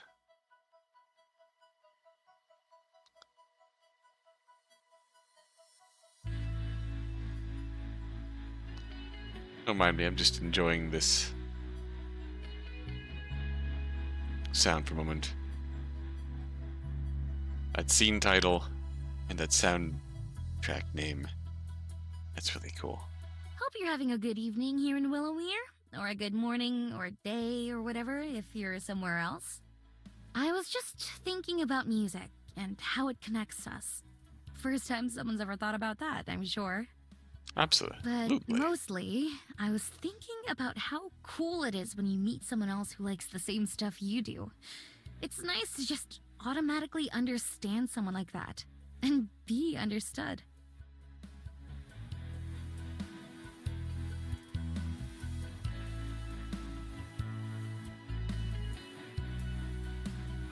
I don't know why I can only say these things here where it's like nobody's listening, when actually there are a lot of you listening. At least, I hope there are. Man, that's embarrassing though, too. Okay.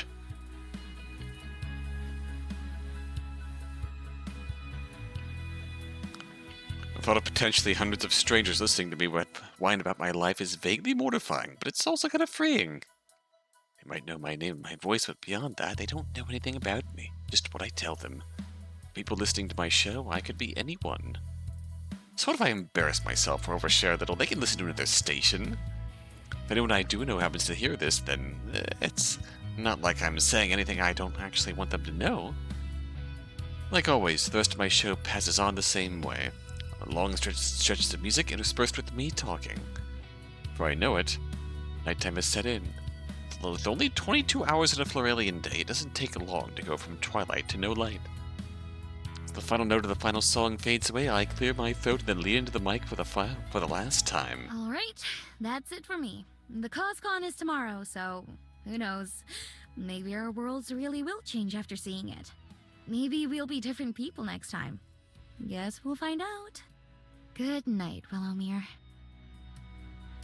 Flicking everything off, I shut down the broadcast equipment for the night. But instead of getting up, I remain seated for a little bit longer. Somewhere out there, out my window, I know that 3 of the lights on the horizon probably come from Hana, Quinn, and Izzy. Closer to me than they've been in years. Funny that the cosmic convergence has brought these 3 back together, these 4 back together as well. All of us here together in one place again. I can't mess this up. Slowly I rise, turning off the lights and saying goodnight to the radio room and to Cece. This is the end of the day. If this is the end of the demo, that'd be really poetic too. Ending it right where we started. This has to be the end of the first chapter, isn't it? Exiting the community center, I follow the lamplit path back toward home. Before I've even made out of Willowmere proper, my phone buzzes in my pocket. I slide it out, expecting to see a message from one of my parents, and drop my phone in shock when I see who it's actually from. Quinn! Normally that'd get at least a skipped heartbeat from me. But the fact that the message is a group message, and not just one they sent to me. That gives me the true loop-to-loop feeling in my stomach. I have to stop walking because suddenly all my energy has gone to making my hands and knees shake. Get it together, Summer. It's just a text message. I don't even know what it says yet. I just see the icon from our ancient group chat. Some joke I don't remember anymore, alongside Quinn's name on the notification. Stealing myself, I unlock my phone and open the message all in one swift motion. Hey, I was listening to Summer's radio show and I need to tell you guys I don't hate you. Sorry for leaving how I did. I miss you all. Oh! It's barely a single line long, but I read it again and again. In classic Quinn fashion, it's almost painfully short. It doesn't waste a word.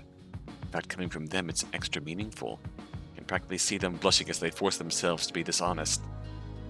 As I'm still staring at the screen, another message pops up. This one's from Izzy. You listening too, huh? 2 out of 3. Let's think that 3 green dots appear in the corner and then disappear. Oh, goodness gracious!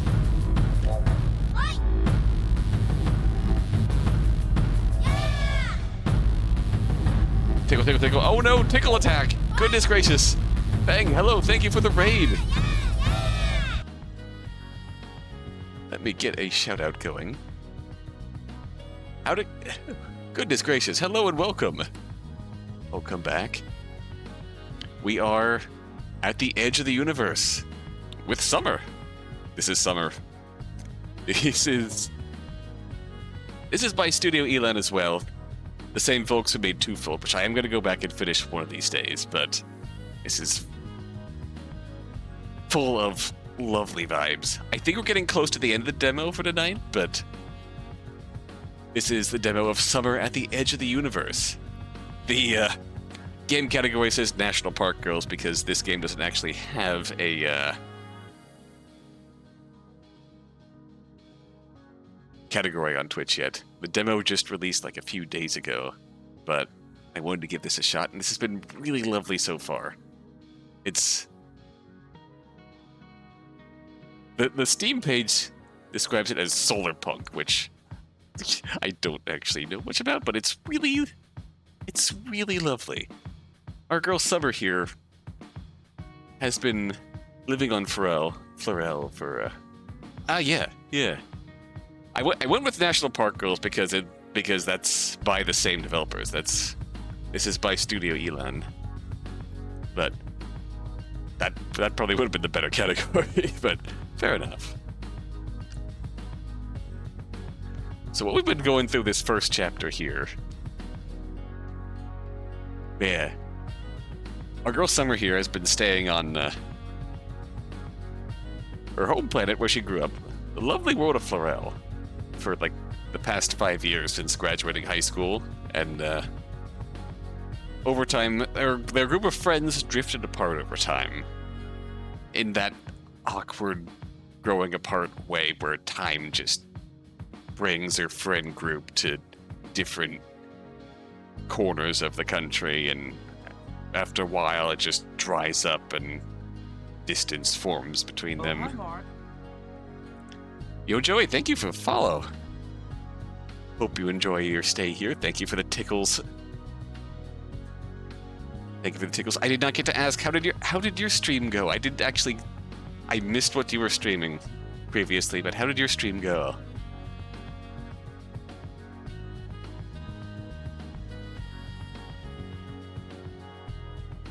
But anyways, in terms of this story here, we are a day away from a Woolly Bang. Ah, good. Symphonia time. Excellent. Good. But definitely. Thank you for trusting me with a collection. Sit back, enjoy some lovely vibes as we catch up with this friend group. So, our friend group, this is a low-key big moment where the old group chat has been revived. Hana's always taken a while to respond. I realize that I've started walking again. Not even sure when. I feel like I'm on autopilot. Finally, Hana's reply comes through. I heard it too. I had hoped that I wouldn't be the only one. I feel the same way. 3 people, 3 messages, 3 lights scattered across Willowmere. I stop and look around, now that it's my turn to reply, and where I am couldn't be more perfect. Take a seat on one of those swing sets and then take a picture of the park. I figure I said all the words I needed to already back in the radio room. So I just sent the picture, knowing, not hoping that they'll understand. Then, smiling, I slip my phone back in my pocket and wait. So my feelings did manage to reach them after all, even though I couldn't say it to their faces. A part of me was hoping for that. By putting on my radio voice and detaching myself a bit, it was easier to be heartfelt and honest. That's probably something I should work on. Either way, it got the job done. Now I feel strangely at peace. The frantic agitation I felt just a little bit ago went away pretty fast, scrubbed off by my friend's words. My friends. They heard all of it, I assume. My fears and worries and how I felt about seeing them recently. They heard all that and still sent those messages. Park meeting? Oh, I hope so. I'm hoping for park meeting. Mom's never gonna let me live that down, how right she was when she hears I was just worrying too much. I know that'll only be because of how glad she'll be to know it. I guess I could let her have this one. Standing, I take a few steps back and then kick my feet up, letting the swing do its thing. Oh, definitely. After sending that picture to the group chat, they've all got to be finding their way down here. Up and down, back and forth. The only real limit on how high I can go is my own 2 feet, dragging along the ground beneath me. Oh, hey, Izzy! Before it's been too long, a figure starts to approach from the darkness. As they get closer to the light from the ramp, I recognize Izzy's shock of purple hair and lanky walk. Hey! I call out, not too worried about keeping quiet. There's no one else around for us to disturb. Izzy looks around at the sound of my voice and then spots me, approaching with a wave. Yo! You sure got here fast? Oh yeah, the signal has been sent. Yeah, I was in the area. Had to drop something off for my bro, and then I took a nap downtown. Wasn't totally sure you sent that picture in like a, hey, come here where I am way, but looks like I got that one right. You sure did. I pat one of the empty swings next to me, and Izzy climbs onto it, balancing like she's standing on a surfboard. Girl, please. It's dangerous. The seat swirls and the chains twist, but she manages to keep her balance somehow. Hana's the next one to arrive. A few minutes later, we can hear her footsteps tapping down the path before she arrives, each one even and precise. She spots the 2 of us right away and approaches. Hannah! I wave, which she returns. Hey, Hanners! Izzy waves too. Letting go of one of the chains. For the first time in years, Hana and Izzy look at each other face to face. Hana sighs, but I can see her biting her cheek, not to laugh. I feel like this is an iconic Yuri setting, just like the aquarium in Twofold. Oh, indeed. You're going to fall, you know. I'm not. Thunk. Izzy's foot suddenly slides off the edge of the swing and she falls backwards, managing to land on her butt instead of her head. Smiling, Hannah walks over and reaches out a hand to help Izzy up. Hi, Izzy. It's good to see you. Izzy climbs to her feet, using Hannah's arm to pull herself up rather than being pulled. Tall Chaos Queen. The 2 of them wrap each other up in an embrace. I have to look away or else I'll tear up. Leave it to me to start crying at someone else's hug. Finally, Quinn gets here with curiosity in tow. As they come into view, I'm pretty sure I see them stumble with momentary hesitation. But it doesn't stop them, and the pair walk over to where we're waiting. Already I can see Hannah fidgeting a little bit. I have up to my feet with a grin. Hey, you 2! Put on my biggest, most enthusiastic, I'm not gonna let this be an awkward silence attitude that I can. So bright that it would be weirder for them to not respond than to respond. It works, and they join us with a sheepish look. Hey. Hello. Hannah's instant, tense reply comes with a jerky wave and a smile that I can tell she wants to believe in. Izzy hops up just like I did, arms extended toward Quinn. I sort of expect them to dodge away, but they don't. They hug Izzy back, and then after a shared look of uncertainty, hug Hana too. Wow. I have not witnessed Quinn engage in so many social interactions since I first met them. You 3 truly must be very special to them. This is curiosity. I love curiosity. They're just a charming little friend. While Quinn's face turns bright red, Hana and Izzy seem to notice curiosity for the first time. Yo, Quinn! Who's your conscience? Greetings. My name is Curiosity. Quinn is my friend. It is a pleasure to meet you. It's nice to meet you, too. I'm Hannah. You must be Hannah Reed. I've heard a lot about you. Quinn abruptly steps in front of Curiosity before they can start sharing any of those details. Curiosity and I travel together. They're pretty special for a robot. They are. Quinn nods gratefully. The 2 of you have met before? Yep, I met Curio the same day I saw Quinn again. Have you played 2064 Read-Only Memories? I have that game. I have not... I think I played it ages ago, so I don't have much in the way of memories about it, but I do own that game, 2064. Curio. Does that refer to me? It's a nickname. Yeah, it does. I guess it's a nickname. Do you like it? Oh, it's Nick, and why do I have his name? I have never had a nickname before. I have not had a name for very long either. I would be very grateful to receive this one. Oh. I mean, listen to them. They're adorable. All right, Curio. Welcome to the team. You are now our friend. Izzy whoops and claps her hands, while Hana looks simultaneously amused and embarrassed by the commotion.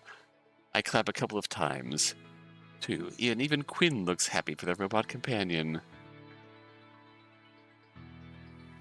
Somehow, it's that simple. Not only is it easy to welcome someone new into the group, but there's a group for them to join. Quinn and Hana both seem to be scientifically minded, so I bet they get on well. Oh, definitely. Like, Hana seems the more, yeah, both scientifically minded, both similarly introverted. Hana is a more, hesitate to say, socially confident, I suppose, than Quinn, but I think they will definitely get on, especially with the adventures they've been on. Hana is studying to be a planetary engineer, and Quinn is exploring essentially abandoned planets in the universe. It's fascinating. Just the potential adventures that would be out there in this world for them. There's some tension still, but I'm not blind. Those bonds that once connected us that I was so afraid had been broken forever, they're still there. Summer, are you alright? I'm fine. Oh, the big sniffle, and managed to keep most of the waterworks away. Slowly, everyone ends up taking what I still think of as their usual spots. Quinn leans against one of the playground support beams, while Curiosity goes down the slide and then jets back up at the top to do it again. Oh my gosh. I love them. They're so good. Hana takes a seat on some of the stairs, stretching her legs out.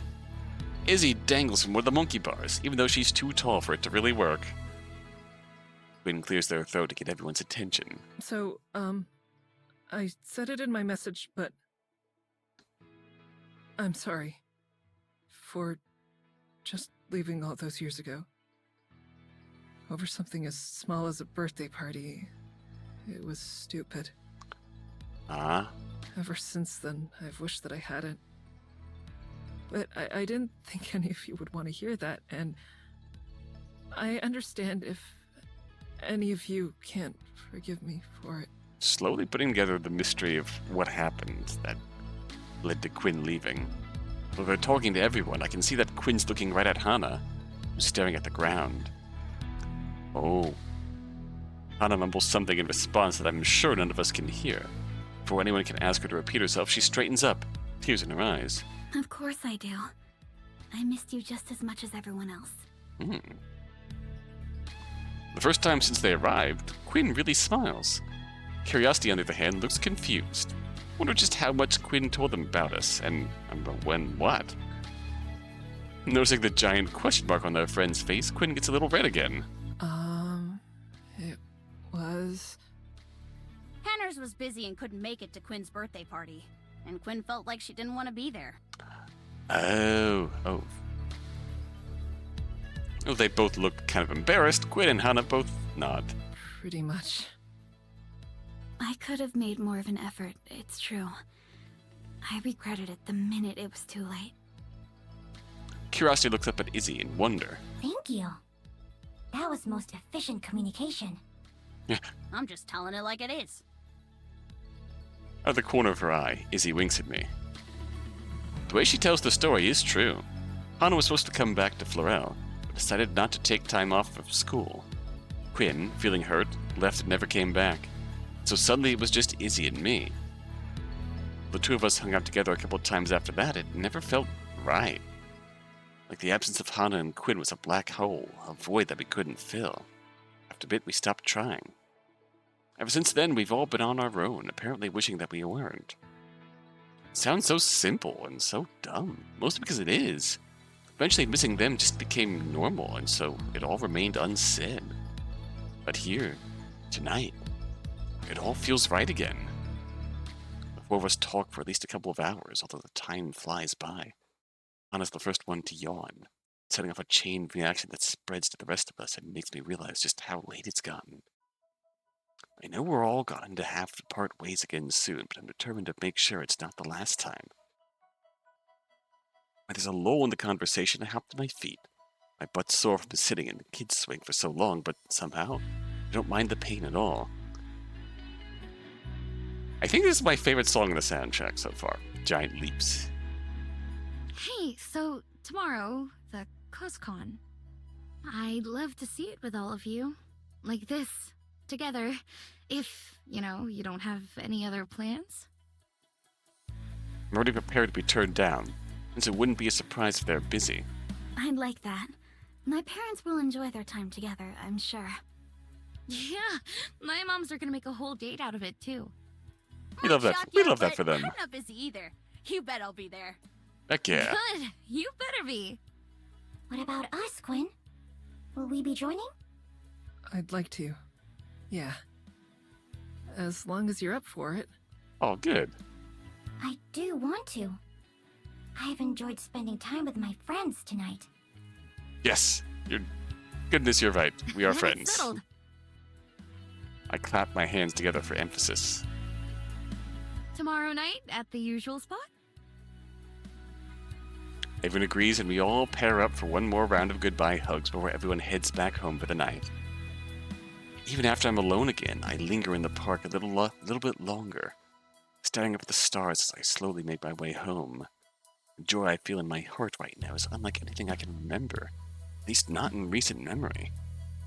Up in the sky, a bright light catches my eye as a light goes streaking across. It's a real shooting star this time. Smiling, I look down and focus on the path ahead of me. There's nothing I can think of to wish for. I've already gotten everything she wanted.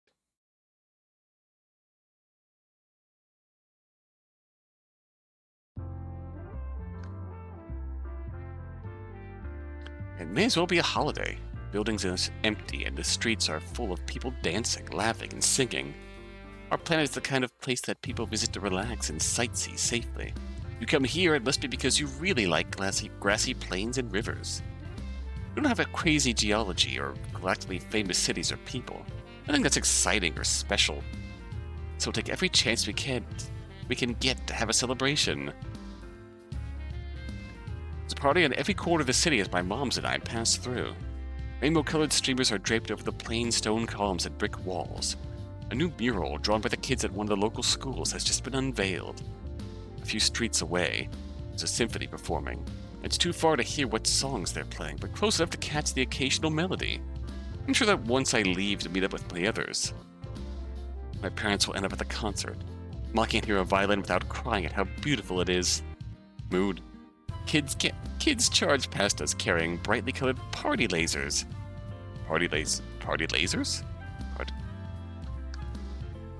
Their parents are over at one of the booths. Their artistic renditions of what people think the cosmic concurrence will look like are on display. Nobody's quite sure what to expect tonight. The plan seems to be to celebrate in every way possible. CCC, Cosmic Concurrence Cake. We do the usual gift giving, visiting folks who live in the city to bring them fresh produce. Usually we leave with armfuls of whatever they've got, cheese or eggs or other things that we don't grow ourselves. Today we pass on all that so we don't have to carry it around. Later one of us will come and pick it up on a grocery trip instead. Hana's somewhere in town doing the same stuff I am with her family. They don't grow anything, but both their parents are geniuses at fixing things. Bikes, computers, robots, you name it. Anytime something breaks, you know how to take it to the Reed family for assistance. Sometimes Hana helps too, but she's not exactly great at delicate handiwork. After a couple of incidents where things ended up more broken than before, I think they all agreed that Hana's not cut out for it. She's great at designing, though, and helping her folks figure out what to do. As for Izzy, mentioned something about doing some babysitting before she meets up with us. As much as she complains about them sometimes, she's really good at being a big sister and looking out for the rest of her family. Outside of the time we spend together, Izzy's and my childhoods are about as different as it could be. Having my 3 friends over was about as full as our house ever got. My parents love all of them, but they also like having peace and quiet and time for their gardens. I'm an only child for a reason. As the day starts to turn to evening, the excitement only grows. People who have been sitting around and chatting are now pacing around eagerly. A lot of folks glance at the sky and smile that the clouds are gone. Others have already gotten cozy in their spots where they'll watch for the night, are fixated on the sky, even though there's a couple of hours to go. Eventually, I say goodbye to my moms, who hurry off to hear the final songs from the symphony. I head to the station and catch a shuttle that takes me closer to the meeting spot with everyone else. The train is full of people going in every direction. Hardly anyone is staying home tonight. I reach my station and disembark right at the brink of twilight. Ooh. It's been years, but I know this path like the back of my hand. Just past the end of the sidewalk, there's a small slope that leads to another trail. That one follows the river for a bit, before splitting off towards the trees and hills. I cross through the woods using familiar landmarks. An old burnt tree, a run-down shack with nothing inside, a fallen log. It makes me happy to see that they've withstood the test of time, and that I'm not lost. The last step is climbing up a series of hills until finally I reach the top, our secret spot. Ooh. It's not the tallest hill around, but it offers one of the best views. You can see clear on the pedal streak over the tops of the trees and buildings. The grass here is thick and lush, perfect for lying down in. We nicknamed this place Stargazing Hill. It was good for more than that. It was great for napping, or for doing homework, or just coming to be an angsty teenager alone. It was also great for picnics with friends and camping trips, and now once-in-a-lifetime cosmic events. We discovered it a long time ago, exploring after class. It seemed awfully far away from school, and from home, and at the time, that was part of the appeal.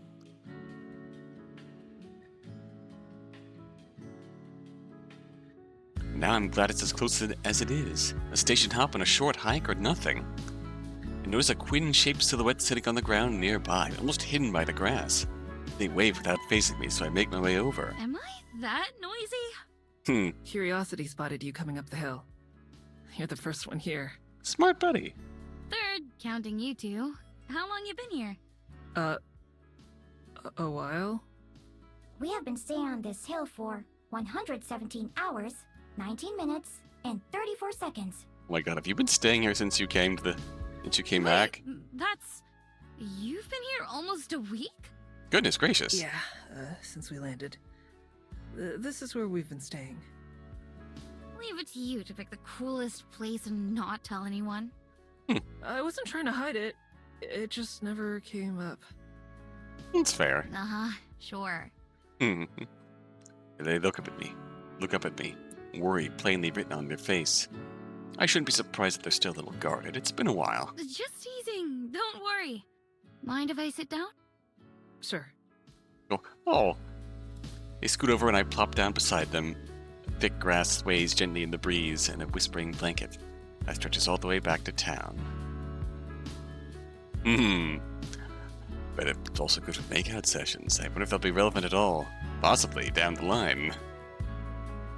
Also, shout out to, is there a...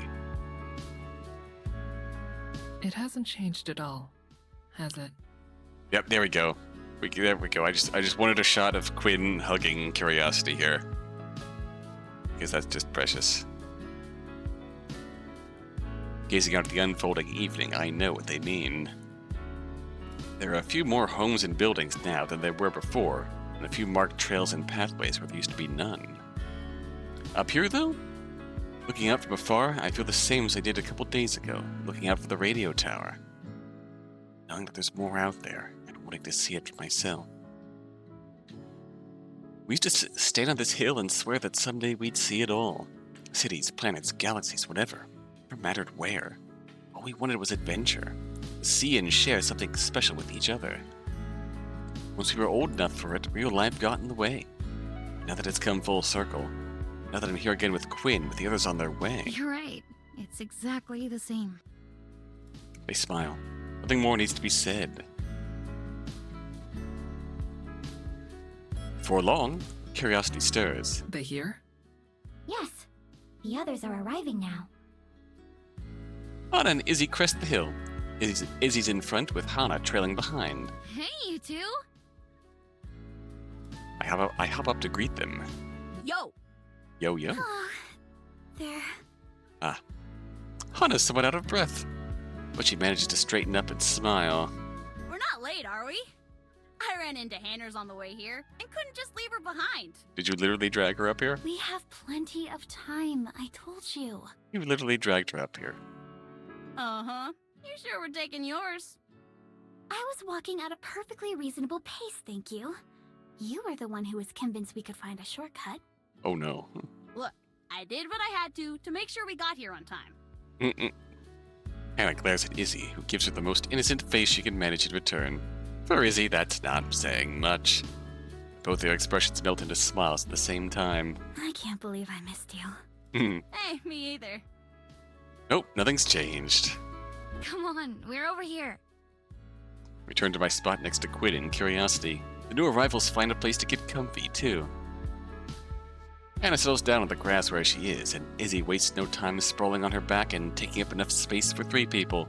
So, can someone explain to me what we're gonna actually see tonight? Everyone's talking about it, but I don't know what it is. Another universe is passing by ours. When it's closest, we'll be able to see it. See... what? That's the mystery. No one knows. That part's unpredictable. Literally unpredictable. Talking about a whole other universe here. What? How do we even know what's gonna happen then? Science. It's been calculated. At first, there was an anomaly in the routine measurements that were taken, and then once the Galactic Observation Department started looking into it, they... Go off, Hana. You know what? Never mind. I'll just take your word for it. Oh, I wanted to hear, huh? We pass the time like this, chatting and laughing. Although I chime in here and there, too, I'm perfectly content to listen more than talk. To listen, and to watch, and to just be. The good company. Just being among good friends. It's a good feeling. Stargazing Hill stays hours alone, but I can see signs of life all over town. The glow of a campfire, a foe, and the distant sound of anonymous laughter. Observation drones dart around overhead. Some belong to researchers, while others are just watching for fun. Tonight could be just as important for science as it is for dreams and friendship and me. And knowing that I had at least some small part in this, my hours of stacking chairs or directing guests, or any of the other little tasks that have filled my time have all contributed to this one moment. To me, Florell has never seemed more alive. Oh. Sky darkens and more stars emerge. Quinn leaves for a bit. To grab a blanket for their ship, giving us a place to sit. The grass and dirt get too cold. We stay cozy despite the chill. Then right at the expected time, curiosity lights up with excitement. Celestial noise detected. Something is about to happen. Oh boy. Izzy and Hana cut off mid-bicker. All 5 of us rise, turning to face the stars. At first there's nothing, then a thin golden light begins to stretch overhead, Explorer charting its way through the sky. A deep rumbling reverberates through me, bassy noise of the symphony earlier, except different. It's not a rumbling I can hear, just one that I can feel. Glancing at my friends, I can tell they're experiencing it too. Oh. As it intensifies, I also notice a giddy elation spreading through me. Intoxicating, full-body energy that I'm not sure comes with the cosmic concurrence or just my own pure excitement. The skylight. The sky ripples out like a sheet of paper, shaking with anticipation as well. For a second, it looks like the stars might fall. Several of them seem to shine brighter, shaken to life. The hue of their glow begins to change. Green and purple and gold, and the light they spread drifts like fairy dust. Wherever the sky is painted with light, it seems to tremble, alive and wanting to be free. Then as more and more of the sky is illuminated, an image of something begins to take form. It's a window to another world. No, a whole other universe. Very striking. It's a city. It's not one I know, but it still strikes a feeling of recognition somehow. The buildings are all so tall and so close together. They remind me of the tall towers of Petal Streak, but different. Middle of the day over there, maybe closer to sunset.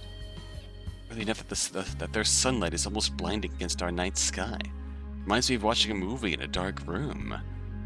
There's be so many dark people just out of sight in this one little slice that we can see. I wonder if they're looking right back at us. Cannot but imagine how that city must look during its own nighttime, all lit up from far away.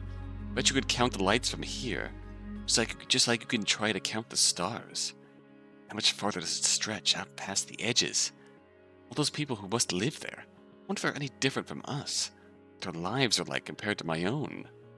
What a funny coincidence for our universes to brush together like this. I wonder if we'll ever cross paths again, or if this was a once-in-everyone's lifetime experience. The other day, Altha told me that she wishes she had seen and done more while she still could. I've never really thought much about it, just how much there is out there to see. Now that I do, I shiver. I've seen 0% of my own universe. Now here I am thinking about other ones. It's kind of overwhelming. I could travel my entire life and not even see a fraction of what exists. I look around at my 4 friends. I had expected Quinn to be kind of immune to big spectacles like this one, so I'm glad to see them watching slack-jawed. No matter how far they've gone since I last saw them, they came back for this. Curiosity's ignoring the sky entirely. Instead, they're looking up at Quinn with the robot equivalent of whatever Quinn is feeling right now. This is supposed to be the first time they've seen this kind of response from Quinn. Izzy is watching from close by, with her hands in her pockets. Even though she used to make fun of sentimental stuff like this, I can tell she's different now. Maybe she's just stopped pretending. Either way, I like this new Izzy. She's just fierce as ever, but more mature. Maybe that's only natural that we're older, but still, it's always a shock when you realize your friends have changed. Look, that's at Hannah, our other side. We end up making eye contact for a half second. She instantly looks back at the concurrence. I'm proud of Hannah. And of all of us, she's the one who's always been chasing the same dream. I'm glad that this time, that chase brought her back here. The foreign light twinkles in Hannah's glasses, a tiny miniature version of the scene we're watching. All of us together, and the whole universe before us. I wish this moment could last forever. It can't, of course. Without warning, the colors at the boundaries of the celestial window begin to fade. Its already hazy edges start to dissipate as the light collapses in on itself. The image of the city shimmers and gets fuzzy. Like patchwork on a heavenly quilt. Top and bottom come together to meet each other, leaving pristine night sky behind them. In just seconds, there's nothing left but a brightly glowing seam where the two edges connected. Even that gets dimmer by the second. Before long, it's gone, too. There's just us. Us and the breeze and the stars. Just a moment, the whole planet pauses and reflects. Then, one by one, the lights in town start coming back to life. It's over. I close my eyes, exhaling. Nobody speaks, and nobody moves. Not for a long time. It's Hannah who finally breaks the silence. Quinn, have you ever seen anything like that before? Out there in the galaxy? No. Nothing like that. Planets, sure. But whole other universes are new for us. You still doing poetry? How would you write about it? I don't know yet. I have to think about it. Oh, They're quite fond of the adjective magnificent. understandable. Think? What do you have to think about? Go with your gut! Whatever your first reaction was. Our first reaction is clearly, how do we even convey what we just saw? That's not how poetry works. But fair. Maybe not for you. What was your first reaction, Izzy? Easy. I thought it looked like a mustache. Girl, please. Mustache? Literally zero filter. Yeah, didn't you see it? It started here, and then it went like this. Draw off the shape in the air with one finger. Shaking her head, Hannah gazes back at the night sky, which has gone back to being so normal looking that it's almost absurd. It was like a beautiful painting to me. The longer I looked, the more I saw. but I don't know if I could ever put it into words or describe it for someone else. Beautiful painting. That's very fitting. What about you, Summer? I hear them say my name, but I can't speak. Some? As soon as I do, I'll cry. Keeping my eyes shut is barely working. Summer? Then, why hold back, I ask myself. Who cares if you cry? Tears leak out of my eyes. I felt like I didn't want it to end. All of it. The CosCon, being here on the hill, being with the four of you. It's what I'd been hoping for so long. You guys don't even know. It's the most right I've felt in years. Aw, Just being together, chatting, laughing. I've missed it all so much. All of you. And my voice cracks, but I don't care. I'm done not saying how I feel. I don't want to keep regretting it forever. I don't want things to go back to how they have been, where we never talk to each other. I want things to be like they were. Look away from the flowers I've been staring at, and back at my friends. Never stopped calling them that, but I want it to mean something again. No, not just that. I want to make new memories with you all. I want to pick up where we left off. If you all want that too. Hannah sniffles. Of course she's crying as well. I'd love to. Really, I would. You already know I'm in. You don't even have to ask. Heck yeah. Izzy slings one arm around Hannah in an enthusiastic hug. Hannah smiles but pretends to be bothered. Curiosity drifts into the center of everyone, a big smile on their face. I've really enjoyed the time we've already spent together. Aw, us too, Curiosity. Yeah, same. Thanks for looking after Quinn all this time. Quinn themselves blushes and scratches their head, reflexively starting to turn away but stopping. They're still getting used to this again, too. Yeah. Curiosity has really helped me through a lot, but like I said in that text, I really do miss all of you. I'd like for us to be friends again, too. Actually, me and Curiosity don't have any plans right now. There's nowhere we're going next, so if all of you, or any of you... Oh, are we going? More Quinn talks. Faster their words start to tumble out. If there's anywhere you'd like to go or like to see... Oh. We could, in my ship... I could take us, Let's if you go. wanna- Let's go. All of us look at Quinn, who wilts under a little under the attention to take in exactly what it is they're offering. Anywhere? I only whisper the word. It feels so big, so full of potential. Yeah. I was thinking... We always used to talk about it, right? But we never could. If you don't want to anymore, that's fine. Or if you can't. I get it if Quick glance at Hannah. anyone's busy. Shaking her head with a smile, Hannah seems unbothered. That sounds great. There's a lot of time to make up for after all. Aw. Throwing her hands up, Izzy lets out a whoop. Woohoo! Road trip time! Road trip in space. Take it that means you're in too, then. No question. Of course! Wouldn't miss it for the world. Any world. And then, of course, they all turn to look at me. Like I have to think about it. Like I have to make up my mind. There's not a single reason I'd say no. Not ever, but especially not tonight. I feel a grin spread across my face, like the miracle we just witnessed. Let's go. Anywhere. I don't care where. I just want us to do it together. Yeah! Thanks for playing our demo. Let us know what you thought about it. Click the link below to open a server. Oh. Oh. That's okay, because you don't, thanks to OBS, you don't see my browser.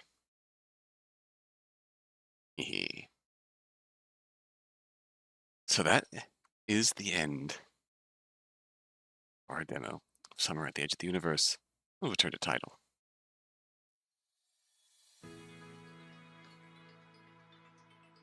And wow! That was lovely.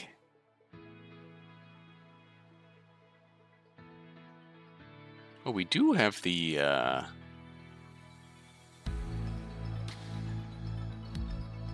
full voice credits in the credits link here. Chef's kiss indeed. That was beautiful.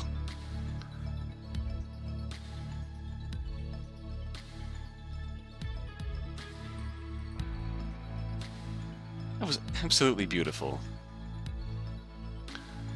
Oh.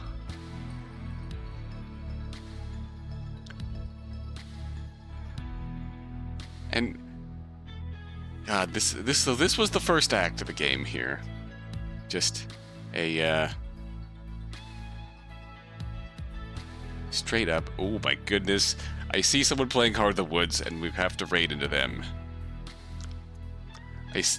I see someone playing Heart of the Woods, and we have to raid into them. Well, so we are definitely going to do that right now. But yes, that was. I think you put it well, Lilac. That was.